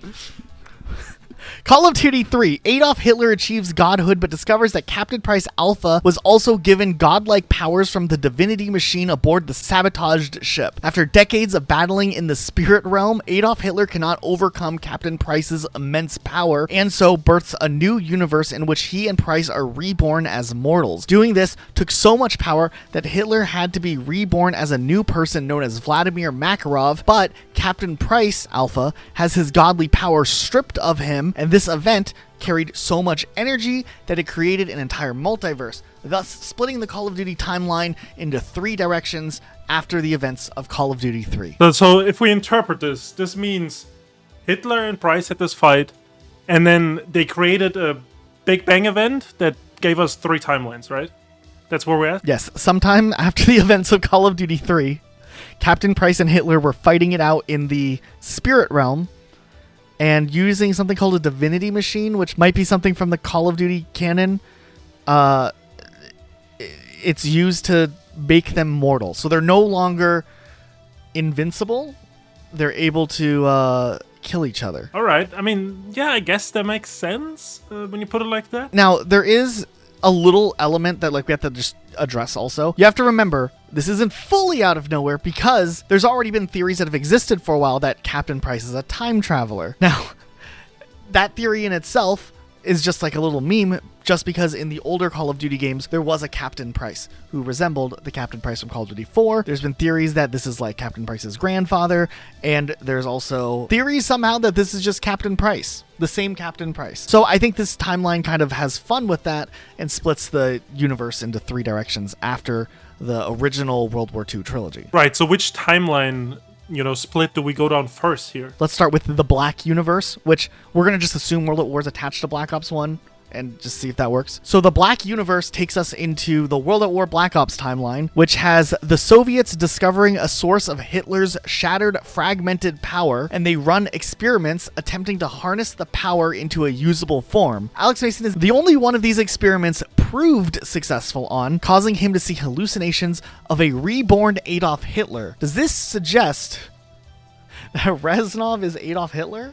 Or am I just missing something here? Yeah, I don't know, because so I don't think Hitler is in Black Ops 1, and he's not. Makarov isn't either, which Makarov is reborn Hitler according to this, right? Well, let's just continue on and see if Black Ops 2 clarifies. So for Black Ops 2, we don't have much to go off of, except Alex Mason's latent powers are awakened, giving him power over cyberspace. He fathers a child who also has powers. Okay, question though, who has he a child with? Who's the lucky lady? I don't know. I mean, he has, what's his name, David in Black Ops 2? He definitely has a kid in Black Ops 2. Oh, yeah. Oh, I thought it was his partner, David. I was like, No, you don't remember? Did you ever play Black Ops 2's campaign? You play as his son for half the game. Oh, that was his son? I didn't know his son. I thought it was just all some the CIA future agent. stuff. Yeah, I thought it was just some guy that is friends with him. I don't know. Wait, all the cutscenes where these up in the tree and Mason's like, get down from the tree. I don't remember those. Get down from the tree. You skipped the cutscenes. Maybe I did. You just wanted to shoot the stuff. Next, we go to Call of Duty Black Ops 3. A descendant of Mason loses control over their powers and accidentally releases their powers into the world. The hallucinations Mason calls Reznov becomes real and renames itself Corvus. All right, so I guess that answers the question that we had earlier with Black Ops 1, right? The hallucinations are Reznov? It must have something to be connected. Reznov must be Hitler, in a way. And this then connects to Black Ops 4, which is just Corvus cannot be stopped and gains control over the Black Universe, the doomed timeline. Mason's son dooms the timeline and the Black Universe. A descendant of Mason. Oh, that wouldn't be his son? By Black Ops 3, Mason's nowhere in the story, or his son. But Black Ops 4 does have a descendant of Mason's son. So maybe she's the one who can't stop Corvus. But is Corvus even in Black Ops 4? That's what I'm a little confused on too. Because isn't that the antagonist from the third one? I don't know. Black Ops 3 was so confusing. Corvus only shows up in 3, Cold War, and Zombies. He's just like a shadow figure, right? He is a shadow figure. He appears in a Call of Duty Black Ops Cold War map, but doesn't say which one. Oh, Dead Ops Arcade 3. as a special kind of zombie called the Shadow Boogie. Shadow Boogie? Oh. Boogie? Oh. Boogie 2988 coming right at you. Like, just have like a shadow version of Boogie 2988. That would be terrifying. That would be pretty terrifying. But look, here I am thinking about how Culver's didn't appear in the Black Ops 4 campaign without even Black thinking Ops 4 about... didn't have a campaign. Without even, yeah, I was about to say that. Without even thinking about that, Black Ops 4 doesn't have a campaign. So I think next we should actually go to the Ghost timeline and then go to the one that ends. For the main timeline. Okay, yeah, because these are all the... So we're doing the branched timelines first. Yeah. And then we should circle back to the main timeline at the end. After that fork that took us down the Black Universe into the Doomed timeline, there's the other split called the Ghost Universe. The world is ravaged by Hitler's fragmented power, widely destroying large swaths of the planet with supercharged natural disasters. An elite military squad seal away the power and prevent anyone from obtaining it themselves. So it's like Hitler controls all the hurricanes? What? Yes, it's like how people think that like the weatherman controls the hurricanes and stuff. Yeah, but like the guy that can control the leaves and stuff, you know? Oh, the guy who stands in front of the like leaves doing the like wind tornado, and he gets like those group of people to try to like move the waves on that lake. Yeah. That's like my favorite rabbit hole to go down. It makes me think of how people are like with recent hurricanes accusing like the weathermen of toning the weather down from what it was supposed to be to like collaborate with like insurance companies or something. Can nothing just be a normal thing anymore? Okay, so somehow this happens. I don't know. The elite military squad seals the power. Is that the plot of Ghosts? Don't think that happens in Ghosts. This brings us to Advanced Warfare, where Hitler's shattered powers become sentient and rebirth itself as Kevin Spacey. Then spends decades building a PMC to try and repair the power and reunite with the Prime Universe, which is the universe that we're going to get to in a second. Then we go to Call of Duty Infinite Warfare for some reason. It says Kevin Spacey discovers that his now mortal body can die of old age, so he must sacrifice part of his power to reincarnate. Millennia later, he, now known as Jon Snow, colonizes Mars and attempts to use Earth as a power source for an interdimensional portal, but is stopped. This is like the non-canon timeline that forks here, I'm pretty sure. Because it is a time loop, I don't think you're supposed to take the Jon Snow thing too seriously. I think it's more just I think that Jon Snow is just a joke because the actor was the villain. Right, that's what I'm saying. Same with like Kevin Spacey. Okay. But same thing, Jon Snow runs out of his power, cannot reincarnate, so he uses the last of his power to restart the timeline and try again, which brings us back to Ghosts. And Ghosts is just a timeline that runs from Ghosts to Advanced Warfare to Infinite Warfare to World War II and back to Ghosts again. I see what he did here. He just took like all of the unpopular Call of Duties after Black Ops 2 and just kind of put them in a timeline by themselves together, and then moved on with the timeline to the Prime Universe. And this is where things are interesting. Oh, they haven't been interesting so far? Is that what you're saying? I think they get more interesting. Okay, so we have a new Captain Price, right? No longer the World War II Captain Price that was fighting in the spirit realm. They rebirthed themselves or whatever. So we're at Call of Duty 4. The game plays out the way that we always did, but this Captain Price is Captain Price Beta. He enlists into the British military and rises up the ranks to become a highly respected leader of a squad in the British SAS. You know, that's probably the most logical one we've had so far. Yeah.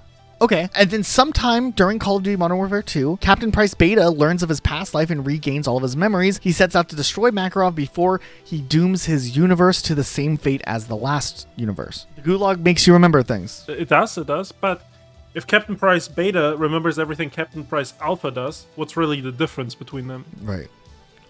And then this brings us to Modern Warfare 3. And Modern Warfare 3 is where the whole timeline theory comes together for one final hurrah. Captain Price Beta tracks down Makarov and fights him one last time, killing him before he can activate the new Divinity machine. He then learns of each of the new split universes and their grim fate. He uses the machine to give himself godlike powers one last time as he uses everything he has to shred every single universe down to nothing and create a new one. One singular universe where there is no Hitler, there is no Corvus, there is no Kevin Spacey, there's only peace. It's almost poetic.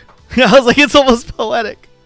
This leads us to the Reboot trilogy, the Reboot timeline, Call of Duty Modern Warfare 2019, where Omega Captain Price looks over his new universe, content with his victory over the tyrant of the previous timelines. All right. I mean, I think the last bit ties it pretty well together. It's just interesting that most of the plot points happen not in the games. Right. For this theory to work. We don't learn about the Divinity Machine. Was it at the building at the end of Modern Warfare 3? Like when Yuri and Bryce stormed that. Yeah, that's probably what they're doing, right? The Makarov Hitler was trying to redo the thing and re-splinter the timeline again. Right. No, that makes sense. I like this theory. I'm going to give it an 8 out of 10. Yeah, I'll give it a 4 out of 5. 4 out of 5. Or an 8 out of 10? You couldn't just agree with me? There was another question that I wanted to bring up in this video. Another mystery, but this one's a little less about the Call of Duty timeline and less about the Call of Duty canon. More of a mystery about the Call of Duty franchise as a whole. And this is something I think, Luke, you can elaborate on a bit here, because I think that you might have a strong opinion here, and I kind of want to hear what you think. But there are theories out there, this is more of like a business theory rather than like an in-game universe theory, that Call of Duty's quality was dipped and lowered on purpose so that Microsoft could get the Activision acquisition deal through. And that's why we got a game like Modern Warfare 3 2023. There's a lot of conspiracy theories about Microsoft trying to do things to win in those court cases when Sony was trying to block the acquisition of Activision. And do you think that there was like some nefarious work going on? I mean, it'd be really hard to pull off, right?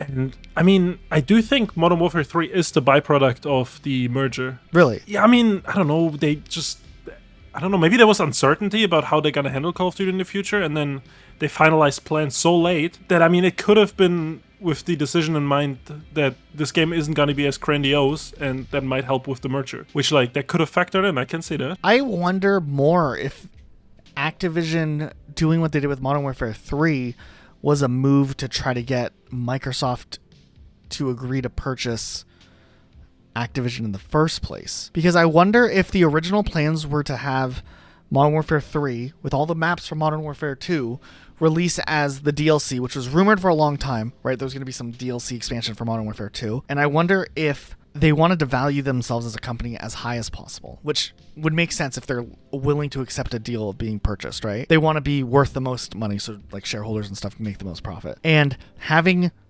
Call of Duty shifting from a yearly annual release cycle to one where it's a release and then an expansion every year might not make the company look as valuable as if they had a game coming out and being planned to come out every single year. So I wonder more if Activision was the ones trying to make their value look better by being like, yeah, we have another Call of Duty game that's a full-fledged Call of Duty game coming out in 2023, despite the fact that it really was originally planned as an expansion, and then they just scaled it up and rushed something together that they could try to make sense of. Yeah, and I mean, both our arguments can actually work next to each other, because they could have tried to increase their value and also use that evidence for the court case too, because calling DLC a full game, serves them for Microsoft and the value, but also serves them for, saying the game isn't as good at the same time. But do you think Microsoft was intentionally trying to get Activision to put together something not good, like a bad product, in favor of benefiting their court case to win Activision's acquisition? I don't know. They're so cutthroat. I feel like I could see it. I sometimes feel like Xbox isn't cutthroat enough. I just feel like Microsoft and Xbox are so bad at overseeing their companies. They wouldn't be able to calculate a big move like this. I feel like this would have to be like an Activision move rather than a Microsoft move for it to happen. Yeah, it could be. And I guess the acquisition didn't officially happen, so I guess Microsoft didn't have much input for a while. Well, the acquisition did end up going through. But it was delayed because of all the court stuff, right? They announced it months prior before it really happened. Yeah, I think that's weird. I'm curious to see what ends up happening, not with Black Ops 6. I think Black Ops 6 will be a full game experience, but I'm curious to see what ends up happening when the next Call of Duty, whatever gets announced next. What has been cooking behind the scenes? Is it a full game? Is it another one of these DLC converted into a full game? Is it just DLC? I don't know. But I do think that is going to be a question that might come up again. I'd love to get some insight from higher ups one day that maybe leave Activision and are able to freely talk about it without worrying about their careers getting destroyed, and see if what happened with Modern Warfare 3? Why was this game so weird? Like, in itself, even if Modern Warfare 3 had a solid campaign and was a full experience, like, the fact that they chose to put all of the Modern Warfare 2 maps in is just like a big question mark, right? Like, obviously it was popular. Nobody could convince me that the plan from the beginning was Modern Warfare 3 was always going to feature maps from Modern Warfare 2, every map from Modern Warfare 2. So I'm just curious, like, what the story is, because that in itself is a mystery, I think. You know, I do wonder if those maps are left over from a Modern Warfare 2 multiplayer remaster we never got during Modern Warfare 2019's time. That had been rumored for a long time, right? That Modern Warfare 2's multiplayer was getting a remaster way back in the day. And the campaign did exist, but we never got the multiplayer version. And I wonder if that multiplayer maybe existed as like a failsafe if Warzone flopped really bad or something. Or I wonder if they decided against releasing the remastered multiplayer in favor of not taking away players from their current games. Right, that's what I mean with Warzone, because Warzone came out at the same Warzone had come out a few months before Modern Warfare 2 Remastered campaign. Actually, Modern Warfare 2 Remastered campaign conveniently came out right at like the peak of COVID when most people were playing the game, but they purposely didn't do the multiplayer because I think maybe they're seeing the huge benefit of having players all playing Warzone as long as they were. And I wonder if maybe they made a multiplayer as like a failsafe. You know, Infinite Warfare was dislike bombed terribly, and Call of Duty released a multiplayer experience simultaneously with Infinite Warfare, and I feel like that was like a failsafe there too. So I don't know. Yeah, no, that makes sense. I do think they probably didn't. They couldn't like predict that COVID is gonna like make the game blow up this hard. I almost wonder if the campaign wasn't intended for its original release date. And they're like, actually, like they've had it ready for a while and they're just waiting for the time to use it. And they're like, let's put the campaign out right now. Or let's put the campaign out in 6 weeks, whatever. Like, you know what I mean? Like when they realized like how many people were playing games at that time, they're like, let's send it. Yeah, no, that's good. They probably min-maxed their earnings right there. I think Modern Warfare 2 was supposed to get those maps, not Modern Warfare 3. Modern Warfare 3 I don't think was supposed to even exist. And then somewhere along the line, they're like, let's turn this into a campaign. How do we market it? They threw Makarov in there towards the end of Modern Warfare 2's development. They're like, okay, we got to tease it, set it up. And they just like ran home with that. Yeah, it's pretty half-baked. Okay, so there was another crazy theory that I had seen. And this one, we're going to have to like look it up a little bit because I don't even know where. But it connects Call of Duty to other franchises that are completely unrelated. And just, it's not a theory I'm making up. It's a theory that I've seen published on an actual website. So I thought we need to at least talk about it because why? But this theory claims that Call of Duty is a prequel to the Fallout universe and a sequel to the Assassin's Creed universe of games. I mean, that's a very random connection, you know? A while back, the website Medium posted an article. This is in November of 2023. And they did their top 10 Call of Duty fan theories. And they have some typical ones. There's one that's like Call of Duty games are simulations run by the CIA. Okay. Like, I mean, what evidence do they have? They said there's presence of numbers and codes in some missions. Okay. There's Captain Price is immortal. I mean, we kind of went through that. Fair enough. He did. We've seen theories of that. But Call of Duty games are a prequel to Fallout, being listed at number 8. And Call of Duty games are a sequel to Assassin's Creed, listed as number 9. Is just out there. And the article here says this theory proposes that Call of Duty games are a prequel to Fallout, another popular video game franchise set in a post-apocalyptic world after a nuclear war. The theory is based on some similarities and connections between the two franchises, such as the presence of nuclear weapons and fallout shelters, the involvement of secret organizations and experiments, the use of power armor and robots, or the appearance of some locations and landmarks. This theory suggests that some of the events and characters from Call of Duty led to or influenced the events and characters from Fallout, such as the origins of the Brotherhood of Steel, the Enclave, or Vault Tech. I mean, those are some thin connections, if you ask me. But I mean, they're so thin, they might as well be real. I don't think that I'm going to go ahead and believe that one. I think that is probably not the case? I mean, I'm not gonna believe it either. Okay, well, what about Call of Duty games being a sequel to Assassin's Creed? Oh, what's the evidence for that? What do they list as the evidence for that one? This theory proposes that Call of Duty games are a sequel to Assassin's Creed, another popular video game franchise set in various historical periods where a secret war between two factions, the Assassins and the Templars, take place. The theory is based on some similarities and connections between the two franchises, such as the presence of ancient artifacts and mysteries, the involvement of secret societies and conspiracies, the use of genetic memory and technology, or the appearance of some historical figures and events. The theory also suggests that some of the events and characters from Assassin's Creed lead to or influence the events and characters from Call of Duty, such as the origins of Abstergo Industries, the Animus Project, or Desmond Miles. Honestly, I like the Fallout theory better. I can at least argue, Fallout's now owned by the same company that owns Activision. And then, you know what? They could have just said they could exist together. And I would have taken that over the Assassin's Creed one. The Assassin's Creed one feels the most just random out of any of them. It is true. And also, like, the guy just lists a bunch of tropes that happen in both franchises. And then it's like, oh, here are the connections. And some of the connections, like, he puts a picture of, like, Assassin's Creed next to Call of Duty 4. And I don't think Call of Duty 4 has secret societies. The connections are so thin, and he writes a whole paragraph on a bombshell theory. You know what I mean? Just one whole paragraph to sum it up, and it's I don't know. And I do have to say, these theories are a little hard to believe because he doesn't specify which COD games they connect to. He just makes it seem they all connect to it, right? Which they don't even connect all together. Call of Duty's not even connected together. You're right. Absolutely. Call of Duty's timeline's so confusing as it is. I don't know how Assassin's Creed could fit into it. Well, maybe on the Omega Price timeline. Only in the Omega Price timeline. I would feel like if Assassin's Creed was canon, it'd have to be stuck in the Ghost time loop that's just going on forever. So, back in the day. Like what day?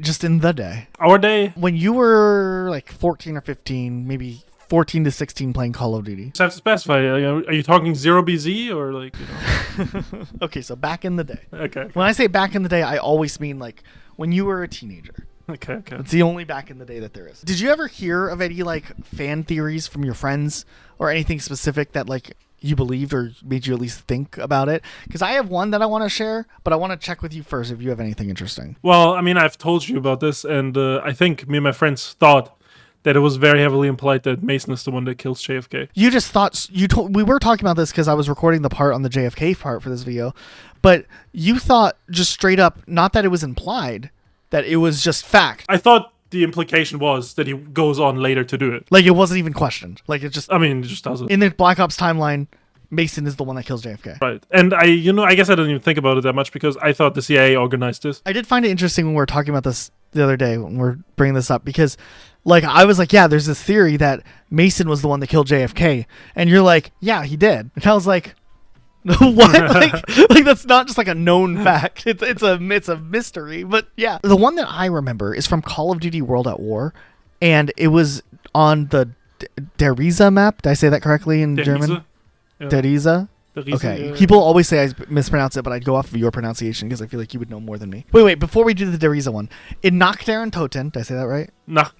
Nacht der Toten. Okay. Okay. It sounds like you're saying Naked of the Undead. One of my friends said that if you make it to level 100 in Zombies on the base map before they had the DLC, he swore up and down that you get rescued by a helicopter. And I always thought that he was lying, but he was so adamant that he had experienced this playing with some guy who was hacking, and they all were able to survive to level 100. We were in the 8th grade. I think he was full of shit. The thing is, though, when were helicopters invented? I don't know. It's Da Vinci times?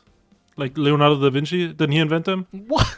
What do you mean? Like Leonardo da Vinci invented helicopters. The first practical helicopter was the VS-300 developed by Igor Sikorsky. He flew the VS-300 in 1939, marking the start of modern helicopter development. However, the concept dates back to flights much earlier, inventors like Leonardo da Vinci in the late 15th century. Did you actually know that? Yeah, I know. I've seen the drawings. I thought you were just making stuff up just to mess with me. No, he invented some helicopter-looking thing that's like not functional, but he tried. Okay, I asked ChatGPT. Helicopters were available during the time period when the first when the first Call of Duty World at War Zombies map, Knockdown Toten, is set, around 1945. While they were not widespread, helicopters did exist and were used in limited military operations during the latter part of World War II. Okay, so maybe it could be plausible. Like a secret zombie operation, they have a helicopter? In context of Call of Duty, helicopters weren't a major part of the combat landscape in 1945. But they were definitely in existence. So I don't know, was my friend telling the truth? Is this another unsolved mystery? Did he somehow get saved by a helicopter? Okay, so then there was the other mystery, right? Which is for the Deriza map. And this one was simple, but it was one that was so hard to prove back in the day that you couldn't help but to just think that it's true. And I can show it to you later. We can run and I can show you the Easter eggs. But essentially, if you cook a grenade and throw it inside of this little fenced area where these electric batteries are, and they explode when you're in there, you upgrade your grenades. And if when you are over by the catwalk area, if you go inside that long tunnel, there's like a dog paw print on the wall, and if you aim at it long enough, it might make a sound. And if you make that sound, you will reload your gun slightly faster, even with speed cola, just slightly faster, almost enough where you can't notice it, but enough where it can make a difference. And I actually believed this one for a little bit, but now I don't think so much that it's true. Yeah, I mean, that definitely sounds something that would go around back in the day. Didn't you tell me once that also someone in Halo told you that you can rub off a sticky grenade after you got stuck? If you rub against the wall? That was actually in Call of Duty World at War also. I was asking what to do when you get stuck by a grenade, because that was the first Call of Duty with sticky grenades. And like my friend was saying, you have to run up to a wall and crouch and stand up and try to get it off of you and rub it against the wall. I don't think that one is true either, though we haven't tested it in recent years. Yeah, it would be crazy if they added it as a ability. That would be crazy, but you really wouldn't have enough time to and then even if you did, you'd still be standing too close to survive. Right, you'd have to be maybe in like a perfect spot. And then run away immediately. How would you even tell if the grenade is off your back, though? I don't know. Just gotta have the feel, dude. We'll run some tests tonight also. Okay, so there's a simple mystery that also dates back to Call of Duty 4 Modern Warfare, and this was one that actually you know a tiny bit about, because you came over to my house when I was messing around with my modded Xbox, and there was a cut campaign level in COD 4 called School, and it was scrapped likely due to the concerns of sensitivity around topics like that. I'm assuming that's why it was scrapped. Well, but then they went ahead and did the No Russian mission. Yeah, but that was after Call of Duty was already massively popular. They're like, oh. Oh, you're saying they thought they could get away with it. Yeah. After Modern Warfare 2 was after COD 4 was redid the whole Call of Duty setting. But what's interesting is a lot of the level was intact in the build that I was playing. It was an early build, and you can go through some of the areas of the school. And mind you, Modern Warfare 2 had a school section also in the second level. Where you see Shepard at the end? At the beginning, you see Shepard. Maybe he's at the end too. You walk out of the school, I thought, into Shepard's. Into his arms. Into his embrace. Like this. Good work, son. So it was interesting, and then obviously there's the mystery surrounding why that level was cut, but also I'm 80% sure, just from running around the area that was made, that this section ended up getting utilized in COD 4 as the map Vacant. I don't know if too many other people have done side-by-side comparisons to look at the map and the actual campaign level to see if the geometry looks the same, but it does feel like Vacant was repurposed into a multiplayer map. So in some way it still did exist and became a popular map that was brought back from Modern Warfare 2, and it was in Modern Warfare 2019, I think, also. So a little interesting mystery that maybe one day we'll get more clarity on. Yeah, and I mean, even if it isn't a one-to-one match, there's definitely those long hallways, and those designs definitely feel the same. We'll put some of the footage side by side maybe, and people can judge for themselves. Or we already did put them side by side.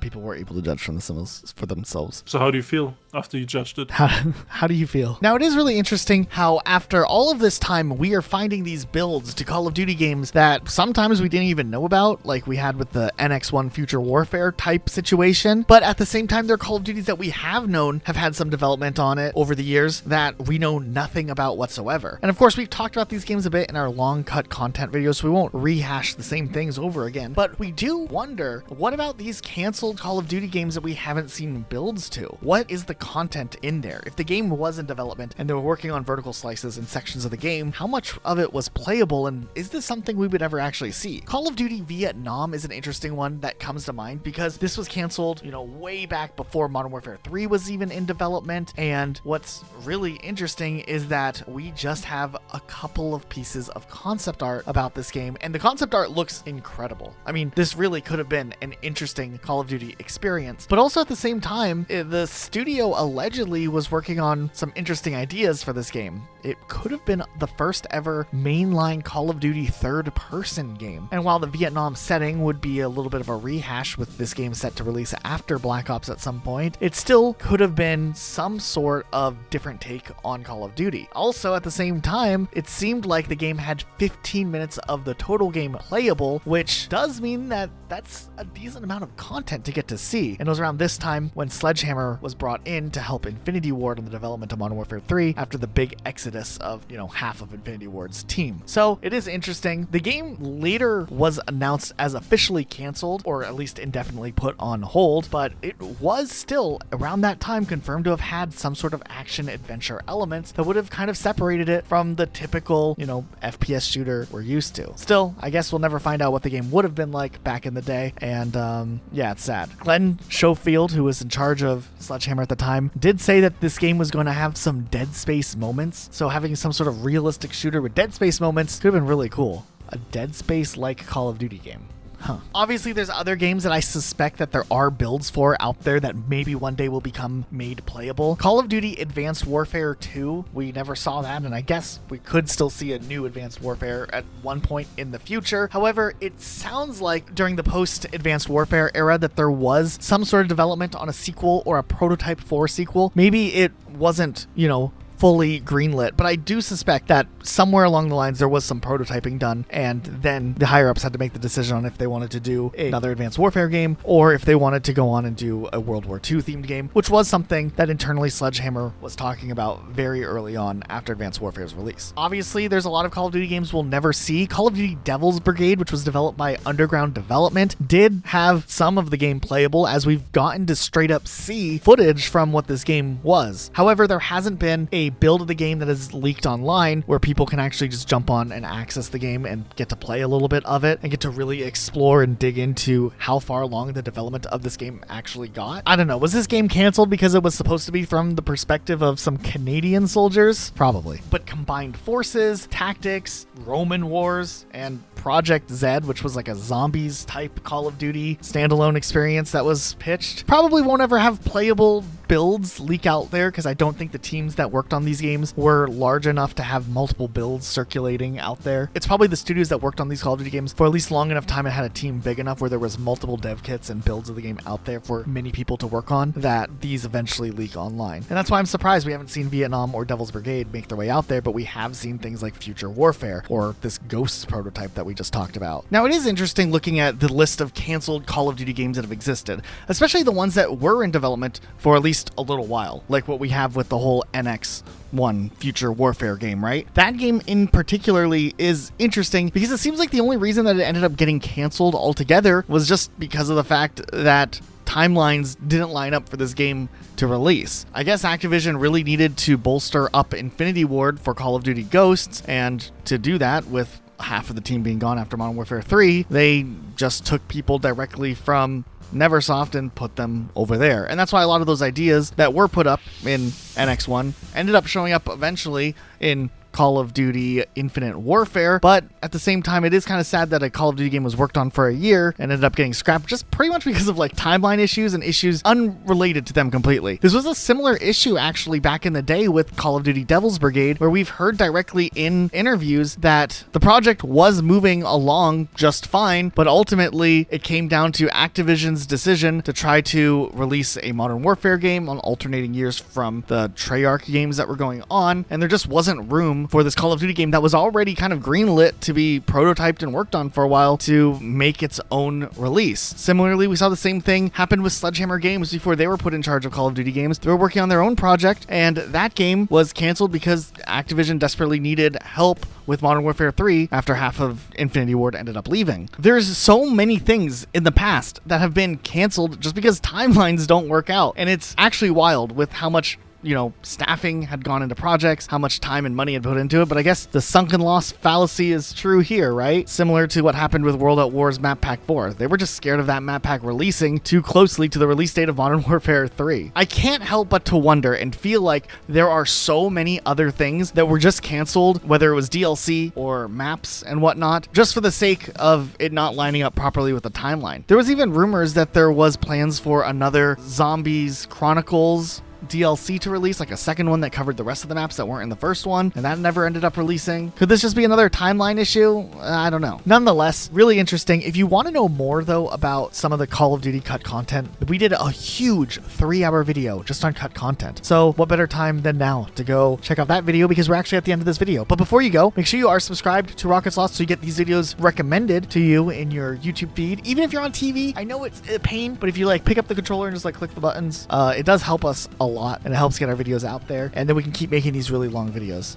It's really just because of the way that the weird YouTube algorithm works that these videos can be made. But that's all I'll really say about that. Thank you so much. Huge shout out to our patrons for going the extra mile and pledging a few dollars here, and our YouTube members for supporting our channel. We really appreciate all you guys. But yeah, other than that, thanks so much for watching, guys. We'll see you all next time with some more content.